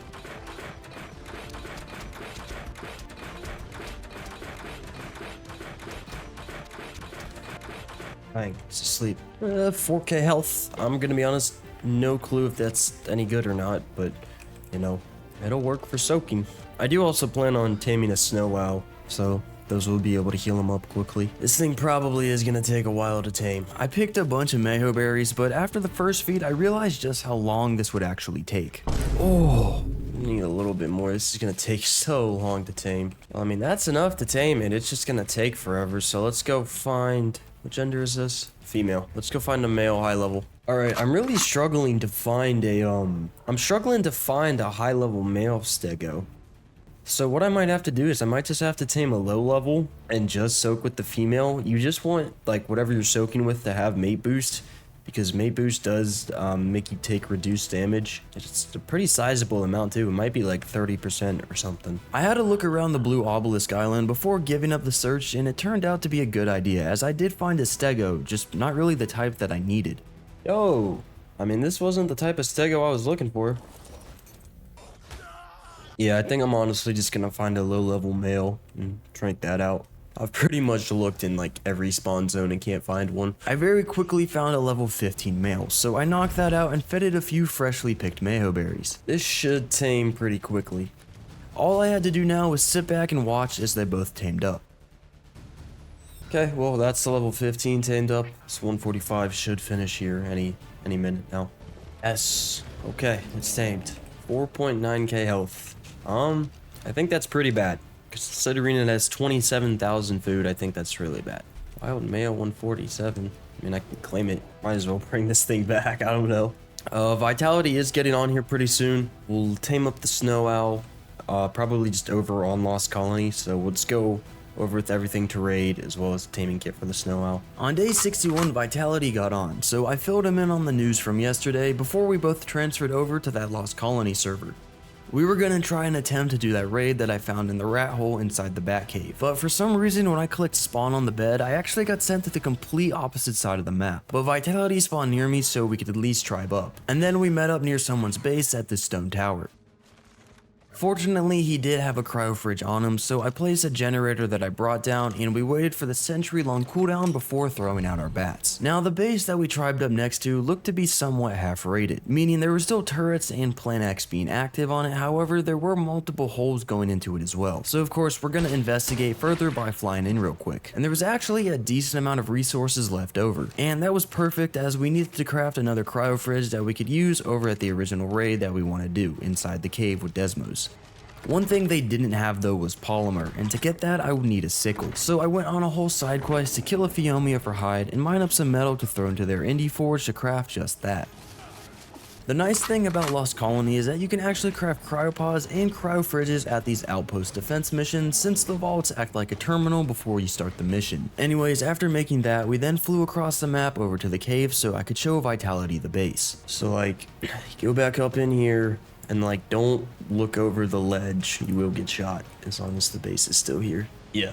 So like, as soon as I started to climb this ladder down, I got shot immediately. So like, I'm pretty sure we can put a stego here and probably try and soak. We set up the cryo fridge on a thatch foundation placed on the edge of the wall since we couldn't really place it inside the rat hole as they had foundations there. We are gonna need a snow owl. I couldn't soak for too long with the stego though since it wasn't even fully leveled. So once it was down to life support, I hopped back on my bat and we went out to find a decent snow owl to tame. Well, I found a 135. Shrinking it out in the sky was pretty awkward, but I eventually got it, so I marked it with a rally point for Vitality to pull up as he had some taming food on him. Back at the rat hole, we threw the owl out and I got to healing the stego with it. And it didn't actually take too long since of course the stego doesn't have a lot of health to begin with. Lose it out? Think so. Yeah. With the turret soaked, Vitality jumped straight down to see how far we could go. So after healing the stego once more, I dropped down with it to the next set of foundations they had. There we go. What am I soaking? Is it heavy? Vitality also brought down the owl to heal me up, but just then to realize the turrets were actually soaked. No, it just soaked on the last bullet. That's crazy. So what's the move? This next one's gonna be difficult. Yeah, it is. Yep. It's getting slightly more complicated. Not totally sure. I'm not.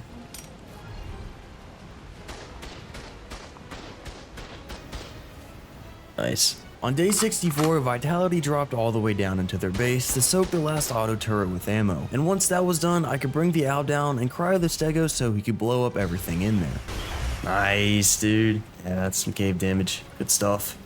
Yeah, for sure. Nice. Dude. Yes. Oh, what even? Damn. Paste, yeah. Random stuff. Ooh, cluster grenades. Oh, flak BP. Okay. 55 armor stego saddle too. Oh, 66 armor. Oh, 100 cap trike saddle, bro. Oh, another one of the exact same kind. Oh my days. Capped Parasa saddle too. Oh, not capped, but 99 armor. These thralls definitely have to die. I bet they have loot in them. They also weren't big fans of me breaking their stuff. Oh. Anyways, I then broke their cryo fridge, and we both had to look into the bag at the same time to see how profitable this raid actually was. See what we got. Yeah. Let's do it. Oh. Yes, dude. Oh. Oh, there's a Karchar in there. 189. There's a Giga too. No way. Oh, we got our Karkinos. Ooh. No way. Yes. Such a good find. Oh, there's a whole Giga 283. I don't see any bodies though, which is kind of weird. Oh, black BPs. We killed their stego and the thralls that also had a bunch of loot on them. Got a cannon, tronics, more beer. Very solid raid, I must say. I grabbed as much as I could carry before hopping on the owl to bring the loot over to the Desmos. And on day 65, we were all set and ready to leave, so we flew out to a terminal near the city. Okay, maybe a little too near the city. Oh, no shot. I had to take a little detour, but I flew back up to Vitality and we cryoed up our tames before heading back to the center. And after emptying my inventory, I noticed one major flaw the crafting area in our base had that I had to fix immediately. Is this, oh, are these connected to Thatch? Hold on, I'm changing that. Alright, so as you guys can see, that was a super profitable raid that we just did. We got a lot of stuff from that. We're actually looking, you know, very kitted up right now. We got flak blueprints, we've got a lot of resources, good saddles, and I think definitely the highlight of that raid was all these tames that we got here. We got a ton of tames from this raid. The highlight probably being this 283 Giga. This thing's insane. I don't know if we'll actually use it because like we're not gonna pocket Giga on somebody, but dude, this is crazy. Yeah, so I think after this, Vitality or me, probably him, is gonna go over to Extinction with a good shotgun. I think we have a good shotgun. I don't know. He's gonna go over to Extinction, get to level 100 by killing Spinos and Rexes, and then we're finally gonna get some heavy turrets in the base. We desperately need them. We're doing good on bullets, we just need heavy turrets to output the damage better. On day 66, I grabbed the Ascendant shotgun we had and made a lot of ammo and then prepared a pretty solid kit as we were going over to Extinction. I wasn't able to bring my Pyromane. Just left bro on a cliff. I'm sure he'll be fine. Vitality got his cryo fridge down so he could fly over to me with the Desmo and we could tribe up. Now the plan was for me to go out and kill Spinos for level 100 while Vitality looked for bases to hit. But since there was an active meteor shower going on, I decided to help scouting instead since I literally can't go out to the wasteland right now. But pretty quickly Vitality came across something that looked to be pretty decent, so I immediately headed over to him. It was just a small metal box with a few turrets, so I latched onto the platform from below and I watched in photo mode as Vitality tried to rush to get inside.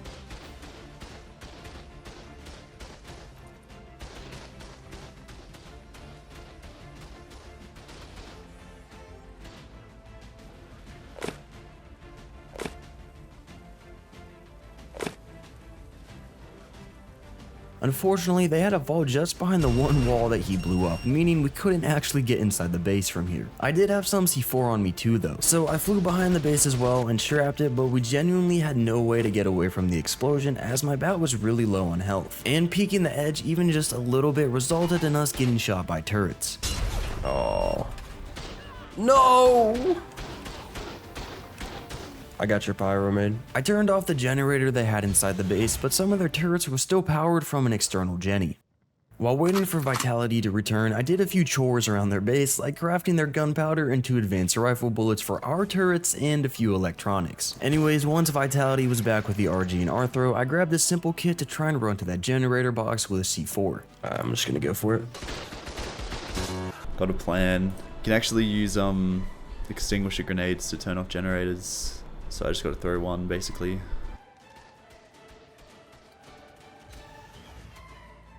Nice. That's insane. Yep. Genuinely broken. How long do they last? It turns off until someone turns it back on. Now that all the turrets were down, I could land my bat on the platform, summon the Pyromane, and exercise my second amendment on their Velonosaurs as they were the last line of defenses.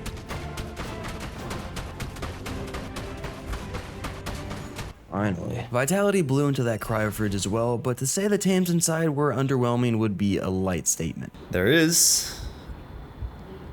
Oh, and there's a Lamantra and a bad Stego. Oh my. Anyways, after another successful raid, I grabbed an Explore Note and I got to killing the Rexes and Spinos for experience. While I was busy with that, Vitality blew into a small stone base and he actually found some juice inside. I just broke into a stone base thinking it was going to have nothing, and it's got 4 auto turrets in it. Oh my god, there's another auto. Yeah, like, I just thought, you know what? I need some better flak. I'm telling you, the stone bases, they got it like that. They got it like that. That is actually insane. And that gunpowder? Dude.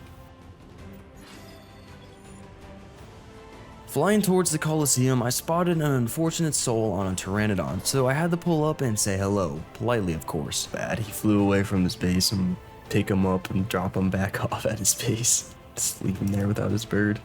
Tribe of Chuds. Oh, dude, that Chuds tribe in chat is who I raided yesterday. Got like the Stego saddle and capped Fabby from.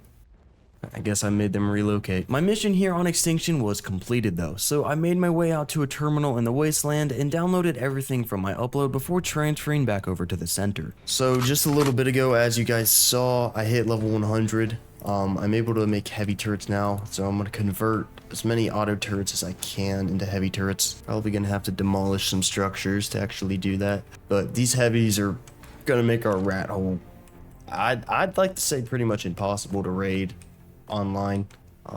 Yeah, it's gonna be super strong.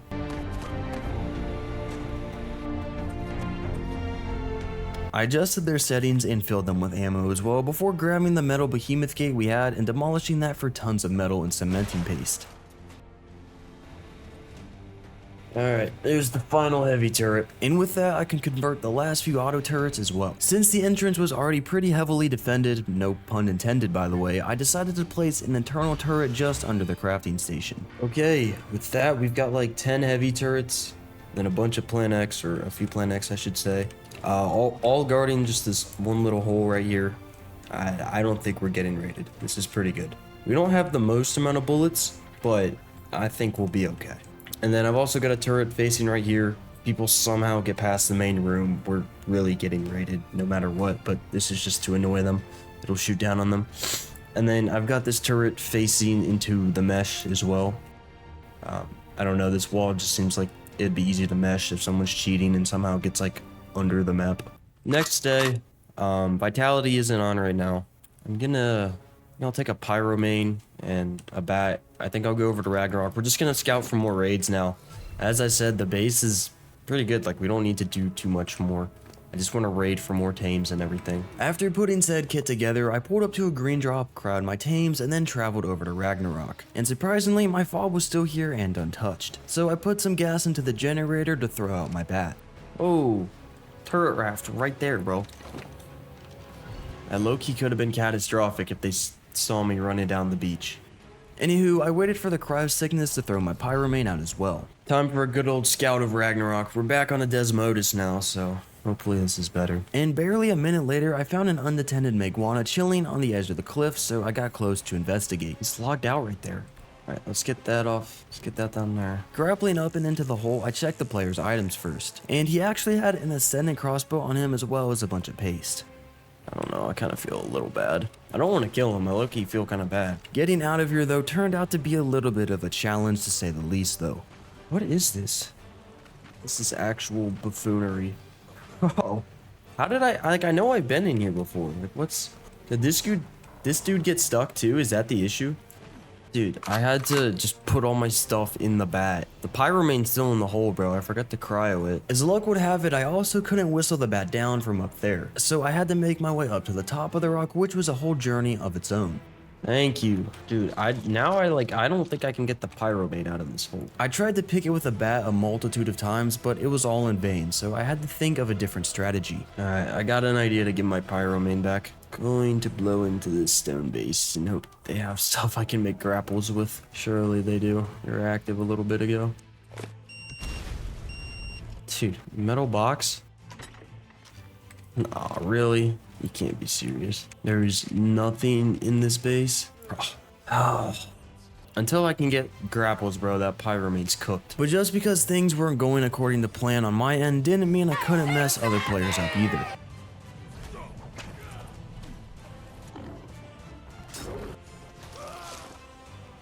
Ooh. I tried to pick this guy several times, but it didn't work for some reason, so I tried to negotiate with him in chat. And he started off by telling me to leave him alone, so I demanded him to give me his pyromane and I let him go, but that's when he straight up Houdini'd on me. Oh, he transferred. Back on the center on day 72, Vitality was online as well, and he soon got into a scuffle with another tribe, so I quickly pulled up to try and help out. I arrived just a few seconds late though, so I tried my best to save Vitality's tames by whistling the bat to follow me and attacking the guy that was on foot. But he managed to whip me off my bat and bowl the pyromane right after, so I had to run and hide in the water. I did have a pyromane on me, but it was still in cryopod, and I had cryo sickness, so I can't use it, and also there's no cryo fridge around here. Oh, he's right here. Oh, dude, he bowling me. Yeah, Loki need help. I think I'm cooked here. Oh, I'm free of the bola. Let me go. Oh, I gotta get into the water. I have no stamina. No. I just blew myself up. I don't know if I killed either of them. I doubt it. Damn, man. After spawning back in, we both grabbed RGs and flew over to get revenge. And it was then Vitality actually got a good pick off on one of the guys. Nice. But I ended up getting killed off the back of the RG by their pyromane's dash. Oh, what? I got killed. Flame dashed me off. How did that do so much damage to me? I had to wait a while before I could spawn in again and sneak up to my pyromane. I quickly removed the bola from it and hopped on to get away, but they didn't look like they were ready to give up on us. Yeah, they're both following me. Oh, they're coming after you. They're coming. Oh, this guy's pulling out bolas to try and get me. Oh, he's on you. That's your chance. Got it, bro. Not sure. Oh, nice. Good stuff. While Vitality fought off the other guy, I returned to the beach and I actually heard the first guy spawn back in, so I chased him down and munched him up with my fire kitty. Put his buddy back on timer. Think he's coming for you. Oh. It's okay, he's distracted with me. Oh no, he's coming back to you. Wait, where are you at? Oh, bet. Okay. Coming 300 meters away. Oh, he grappled out. He's in the water. Surely an eel gets him. Dude, I don't know. I think he might be dead. I don't see him. Oh, no, he's on a pyromane. Got him again. Don't whip me off. Got him. Killed him. Pretty much just all of our stuff. They still wanted to keep the fight going, but seeing as we got most of our stuff back, we decided just to leave and go back to base. Oh, yo, wyvern coming. Wyvern coming. Oh, he's trying to get the car. I don't think he saw us. Oh, he's trying to kill it for the heart, I think. The lava will kill it quick. You could probably pick him when, he goes off to get the heart. Turns out he wasn't there for the heart though, as he did kind of just leave it after killing the car without stopping to get its heart. Anyways, back at base we sorted through our stuff and we both downed the lesser antidote to get rid of swamp fever we contracted from those guys we PvP'd. Anyways, now the plan was to go and transfer off to a different map so we could do more scouting for raids. So after putting together a decent kit, I had to go and craft another cryo fridge, so I grabbed the necessary resources, a generator, and I farmed up a little bit of crystal just above the base before making my way over to a yellow drop. Got a dude on us rented on going for a yellow drop.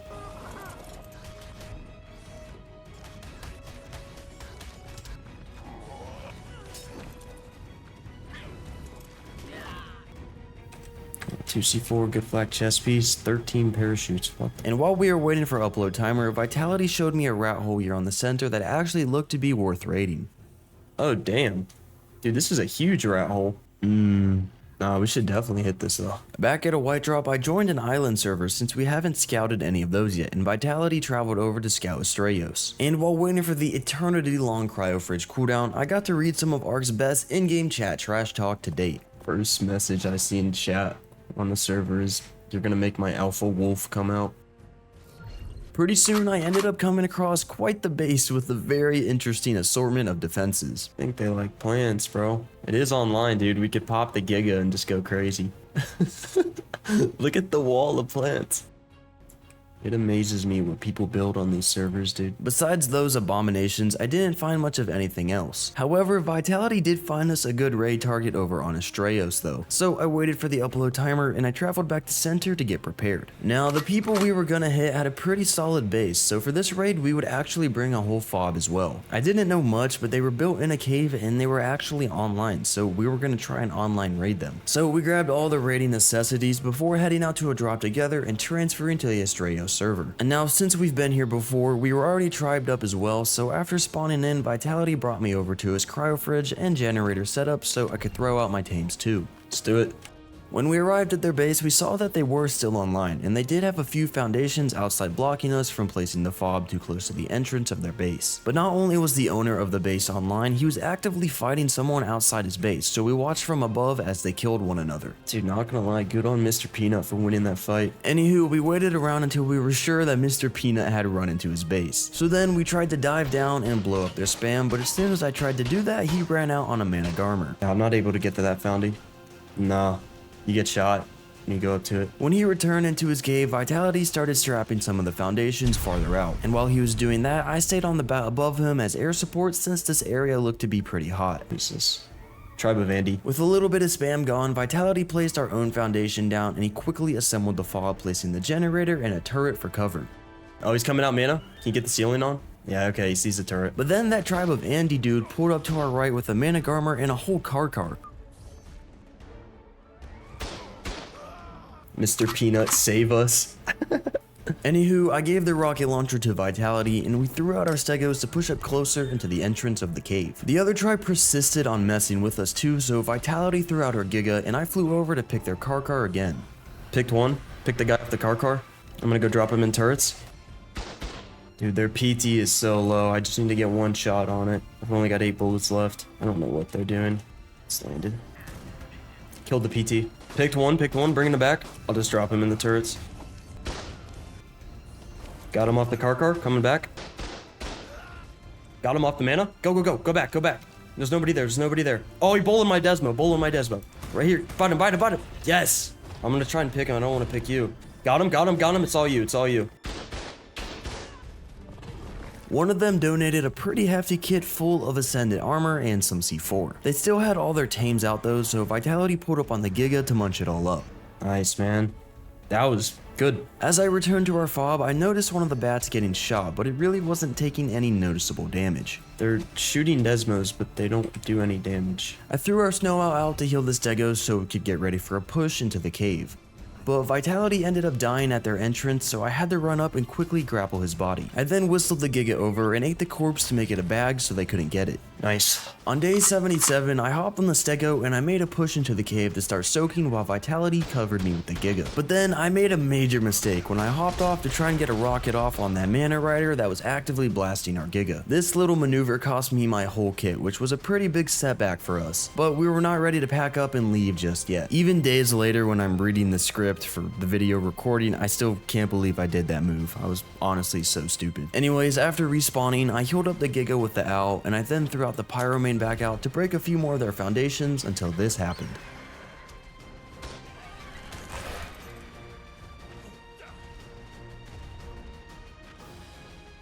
I pushed the turrets up a little bit regardless, and they were pretty much at the edge of the generator's range now. Oh, he's out with the PT and the RG. I don't think he has loot. He's like trying to fight. As I pulled up again to challenge him, he bowled both me and my bat and started shooting rockets at me. Oh, he's gonna rocket me. I bowled him. Luckily, my Pyromane blocked his side of me, and by the time I got out of my bola, he died to it. Oh, he's dead, he's dead, he's dead. My Pyromane killed him. They did place a turret at the entrance of their cave while I was busy fighting that guy, but Vitality had gone back to our base in the meantime, and he brought over a bunch of flak for us to use.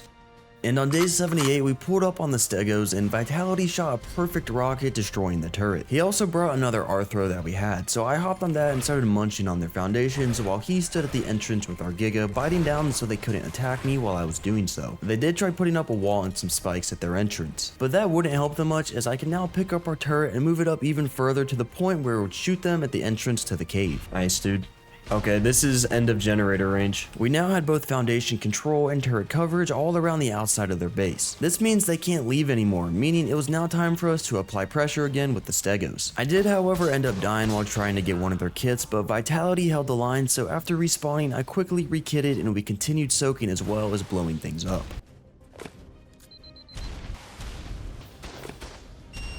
They did manage to rage our Giga, which ended up killing Vitality, but it wasn't much of a setback since the Giga actually picked up his kit so he could just grab it when he respawned. Moving on, I healed the Stegos and the Giga back up, and now that we were pretty much inside the entrance, it was time to drop the power. Vitality grabbed some of those extinguisher grenades, and we hopped on the back of the Stegos and went all in to get their generator unpowered. Yeah, there we go. So, turret's down. We were basically through into their base now, but when we made it to the main part, we were pretty disappointed to see that they actually picked up basically everything. There's like nothing here. 2 fabricators, they've just picked this stuff up. Oh my god, man. Bro. There's not even bullets in it. Alright, they're down. Oh my god, man, you gotta be kidding me. Yeah, they literally demoed the chem bench. Yeah, all that, and we did not get a drop of loot. They really made sure to sabotage as much of their base as possible, so we got nothing out of it. I spent so long raiding this. That is the dumbest thing, like, on Ark right now, man. Like, why can you just... Dude, we got more loot from countering, like, Tribe of Andy. Yeah. Oh, what a waste of time. A very unfortunate ending to a raid, but we still enjoyed the fight, so at the end of the day, it wasn't a complete L. But Vitality did have a second target for us over to hit here on Astraeos. And it honestly wasn't even that far from this cave, so I picked up a few things from our fob and started making my way over with the Stegos. The base was just hidden behind this waterfall, so with both of the Stegos here, we got to soaking straight away. But that didn't take too long as they barely had any ammo in their turrets. Oh my god, this guy has no ammo. I have a feeling this guy's probably pretty new.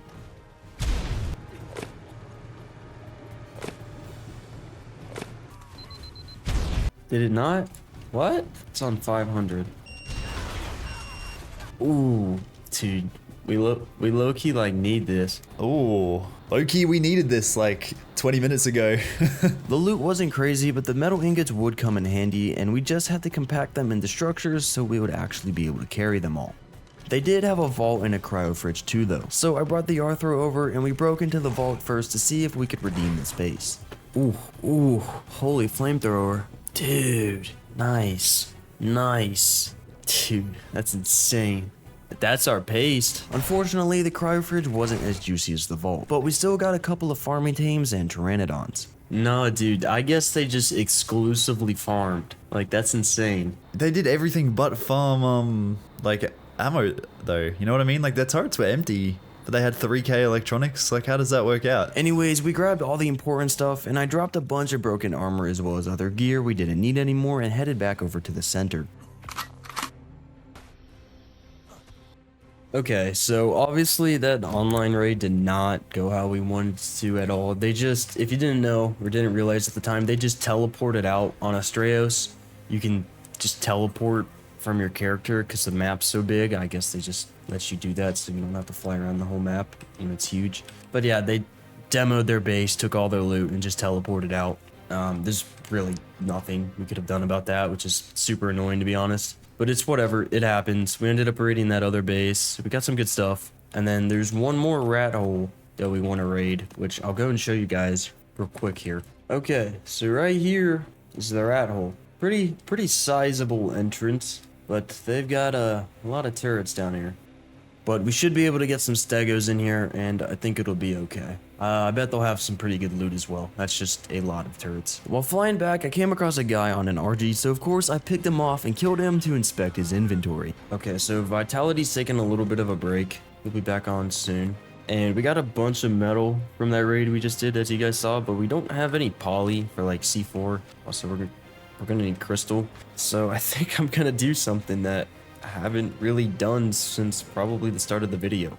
And that is to actually go farm. We've just kind of been raiding for dinos. We did have a few good RGs and an Anki, so I grabbed those and got to it. Alright, let's get the farming and a quick cut montage. Not many of those in this video, I guarantee that.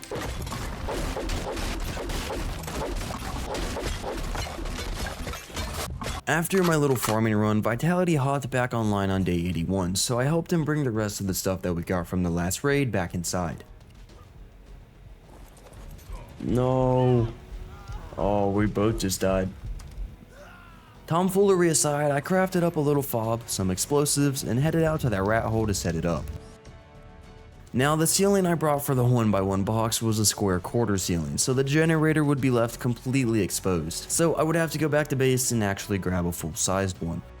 I also grabbed some gas from our generator, rocket launchers, and an extinguisher grenade, as well as an RG that we most likely would also be need to get all the loot out of. On day 82, I first stopped by a yellow drop to craft the cryo fridge, then made my way to the raid to finish setting everything up. Now with all that set up, we could get to raiding. These guys weren't online at the time though, so we could try all sorts of different strategies. But first, I grabbed the stego, then grappled to the wall at the entrance so I could throw it down there with its tail facing the base. Oh, I got it. I'm like that, dude. I'm like that. After Vitality threw out another stego at the top for a mate boost, I grabbed just a crossbow and hopped on the stego to try and inch down to get into the view of their turrets. I almost want to go like face first. I'm really surprised I'm not getting shot right here. Hold up. Ah, dude, my character is visible. I don't think they're on high. I dropped off into the base, and that's when the turrets started shooting the stego, but most of them soaked pretty much straight away, and soon it was just one turret shooting. Okay, hold up, dude. You might be able to get the owl in the crack and heal it, and then I could do it like this. It's very well maybe possible. Come on. Nah, it's definitely just shooting the stego. Please soak. Oh, yes. Oh, that's lucky. Now, this little corner of the base was safe, so Vitality got close enough with the snow owl to heal the stego, and after that was done, I hopped back on it to soak the rest of the base. Alright, let's see how this goes. Holy. Yeah. Thing is, I get shot a few times when I do that. Getting annihilated. But as soon as I hopped off the stego, the turret stopped shooting so we could heal it up again. So we did that just a few more times until the turrets ran out of ammo one by one. This has got to be it, right? Yeah, there's a bunch of turrets. Oh yeah, you're only getting shot by 4. Yep, 3 turrets left. 2 turrets left. 1 turret, yeah, it's down. Nice. I feel like I only soaked I feel like there's a few that might have bullets though. Oh. It was just this one turret left, so I pulled back to the entrance and Vitality dropped the extinguisher grenades into my stego so I could grab those and put them to use. Nice. Those things are crazy, man. Oh, Pelagornis. No way. Ooh. The fabricator and smithies had a decent amount of resources and their chemistry bench was filled with gunpowder. So of course I started converting that into ammo for ourselves. Oh, here, 2 antidotes. Or 8 antidotes. We cryoed the stego before Vitality hopped on the snow owl to peck one of their tames and to see if any of them were on neutral. Oh, it's not on passive. It's just the Theri and Thyla though. Yeah. Actually crafting so many bullets off these guys. I grappled out of there so I could fly in with the RG and use it to start packing things up. And during this, Vitality flew back to base to grab the Ascendant shotgun that we had to make killing the Theory and Thyla easier. Alright, Theory's dead. Alright, it's all good. Now with those taken care of, I threw out the Arthro and brought it into the rat hole to break their pin-coded storage boxes. They were all just full of resources, so the real loot would probably be inside their vault. Ooh. Ooh, yeah, I mean, there's actually, damn. No, hold up, there's a 42 armor turtle saddle here that I missed. It's pretty cheap as well. Anyways, I loaded up the RG to the point that it could barely fly, and we packed up everything before heading back to base. And on day 84, I had the privilege to do a lot of sorting inside the base to prepare for future raids. Yeah, that's all I did. As day 85 rolled around, while I was preparing my kit, Vitality got into a little bit of trouble with another player. So I quickly threw out my Desmo to go and help out, but unfortunately he died on my way over. And then when I arrived at the crime scene, the guy was there just standing still, so I picked him and hit him a couple of times before he got teleported back due to lag. And then my back got bullet, so I deployed the Pyromane and cooked him alive. His Pyromane took a hot minute to die, but I had all of Vitality's stuff. So when he returned on a PT, I gave him his kit back. Anywho, there was a pretty built rat hole in one of these pillars, and they had a ton of defenses outside, both turrets and Plant X, so we devised a quick plan to try and raid it. Low-key? Dude, if we can get past the entrance, I think we should tame a trike. We have that cap saddle. It's just, how do we get these Plant X down? Do you think we can just come up to this right side here, where the auto turrets aren't, and just rocket a bunch of these down? Let's do it, bro. We would also fob this base as we did with the other raids, so we flew back home to get that prepared. 29 rockets. Surely that's enough. Oh, there's a dude on a Pyromane right here. I just dropped him in the lava. He's dead. I may have laughed a bit too early though, as I soon took a lovely little swim in said lava, and I just barely survived that. Unfortunately, the player's body got eaten by that Pyromane, so I had to go back to base and grab some stuff to make foundations and ceilings so I could build down to the lava and try and get his stuff. And by the time I got back and built the platform, the guy came back, so we had to take him in for another hot shower. He's on his Pyromane. Just drop him back in the lava. He's dead. Nah, he definitely wants his body. Got his body. It just has a Giga saddle and Prim Flak. As we were heading over to the raid that we wanted to do, another tribe that was visibly upset with us in chat pulled up, but we couldn't be bothered to fight them. Anyways, we made it over, then Vitality set up the box and turrets while I went out to craft a cryo fridge at a drop. Dude on a PT here. Oh, I had a whip. Took him long enough to realize. I may have lost the guy on the Pteranodon, but then another player pulled up on a Maguana, so Vitality came over to help. Got him. Here, bite him, bite him, bite him. He was being a menace with the flamethrower, so I pulled out my Ascendant pike and stabbed him. Nice. I got him with the pike. We then killed his Maguana as well before I could finally get to the yellow drop and craft the cryo fridge. I did, however, have to fly back to base again as the stego I brought to the raid was a tech stego and it wasn't even saddled. In the meantime though, Vitality shot rockets at their Plant X to weaken their defenses as much as possible before we got to soaking. And he may or may not have also destroyed some of their auto turrets that were outside due to poor placement. So wait, you actually got all the auto turrets out front? Oh wow. I healed the trikes up to get them ready for soaking on day 87, and then I brought them both over to the entrance to get started as we had a lot of turrets to soak here. Holy turrets. There's no way. They have too many. You think they're just flexing? I mean, that wasn't very much ammo. We soaked a few turrets before Vitality tried shooting a rocket to see if we could blow up the rest, and it was actually getting really close to hitting the turrets. That might be it. Ooh. That got close. The problem was that their turrets were set to low. So I only got shot by a few of their turrets and I couldn't push in much closer since the trike didn't actually fit into the entrance. So we were gonna try out another strategy. Vitality brought over a few cluster grenades and we tried throwing those in there at the same time. The first time we didn't hit anything, but on our second attempt, Vitality's grenade actually made it to the turret. Yours got really close. Oh yeah, you did like 300 damage. Yeah. Oh. Once he was back, we tried to shoot a rocket in there at the same time as throwing a cluster grenade. But of course, it didn't really work, so I hopped on the back of the trike to try and block the view of some of the turrets while Vitality threw more nades. Oh no, you got a bunch.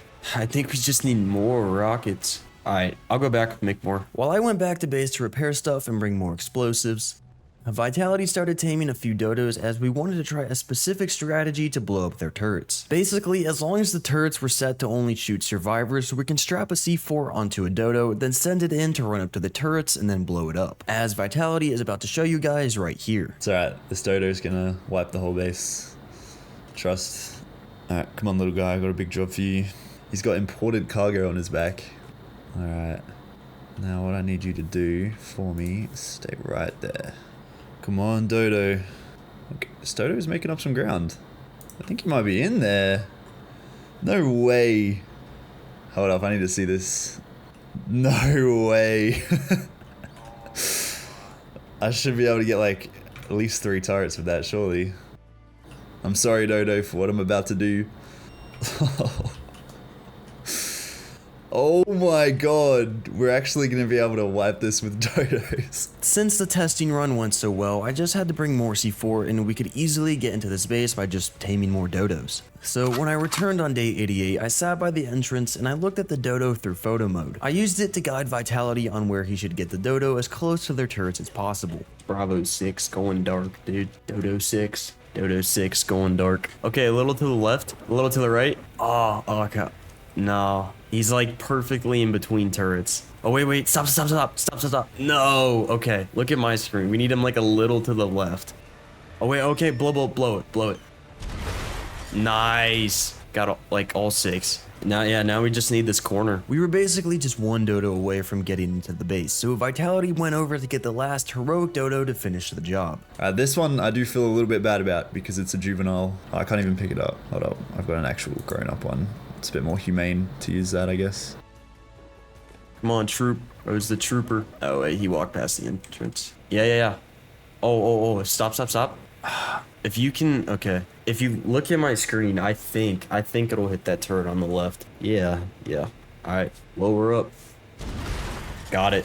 Damn. All of them. Dodo rating in the big 2026. Oh my god.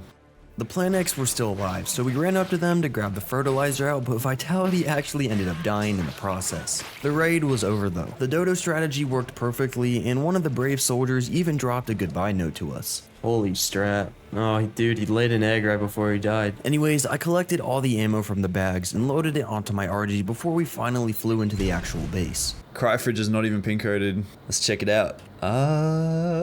Look, the turtle's actually decent. 12k HP. I don't know if I was really expecting a lot of tames from these guys. But other than that, they weren't exactly rich by any means. I did, however, pull all their charcoal and threw that into the chemistry bins to start cooking up a bunch of gunpowder. And during that, Vitality grabbed whatever valuable loot that they actually had and started cryoing our tames to get ready to leave. I then converted all of that into turret ammo and we headed back to base to unload everything. It wasn't a crazy raid by any means, but definitely profitable in the terms of ammo. Okay, so as you saw, that raid was just alright. We got a bunch of bullets from it, which was nice. But yeah, we're wrapping up the video, and as I said in the intro, towards day 100, we're gonna have somebody come and, try and raid us. It's kind of a full circle moment. We've built a really nice base. We've gone on a ton of raids, so we might try and squeeze in one more. But yeah, we don't have too much time to prepare, so I think what I'm gonna do is I'm actually gonna try and build a turret tower right here out in the lava. And yeah, that'll be able to defend the outside of the base. Once again, we can't have beds on the inside of the base. The spawns just don't work for some reason.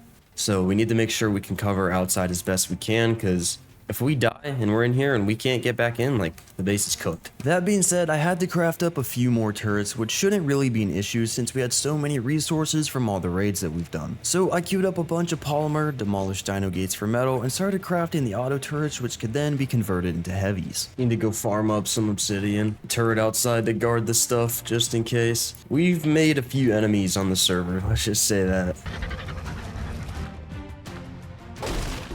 With 3 more heavies crafted, I grabbed a bunch of ammo and crafted up just a simple metal box to place outside. It wasn't going to be any big tower build. Instead, it would just be a little box with turrets on it, sort of resembling just a fob you would drop down on a raid. I also set up a heavy turret on the edge of this hexagon just to make it more annoying for anyone trying to attack it from above. And soon enough, Vitality hopped back on as well. So I grabbed him in a Garmer that we had in the cryo fridge, and we both went out to scout different bases on different maps. Vitality chose to go back to Astraeos to look for that tribe of Andy tribe, while I traveled to the island again. My cryo fridge and generator were still here from the last time I was here, so I threw some gas into it and then deployed my tames. And while I was scouting in the snow, I ended up dashing right into a little base that almost ended my mana's career. I think I could beer run this right now. I think I might pop into this just for fun. I did have beer and C4 on me though, so I quickly farmed up a few sleeping bags and killed a couple of their tames that happened to be outside on neutral. Anyways, I then threw my kit onto the Pyromane, and on day 92, I downed a beer to actually run into their base.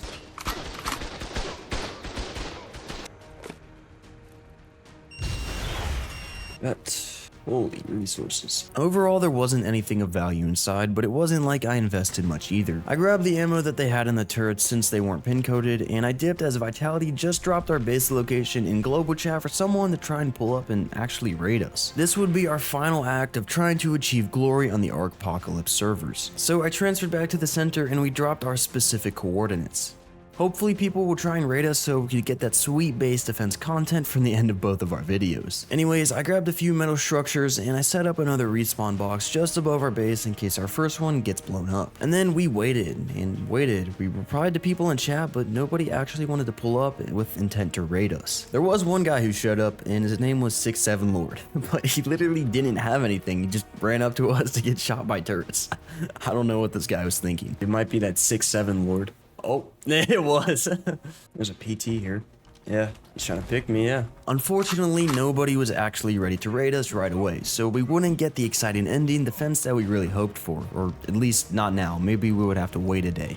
However, we did end up losing our base, just not in the way we expected. Okay, so as we were waiting for someone to pull up and try and online raid us, we got raided. And I'm pretty sure what happened is we got meshed. If you don't know what meshing is, it's basically where people just get under the map or really inside the walls and textures that they're not supposed to be able to. And then they can just come, your turrets aren't gonna shoot them, and they're just gonna blow up your base from outside the map, really.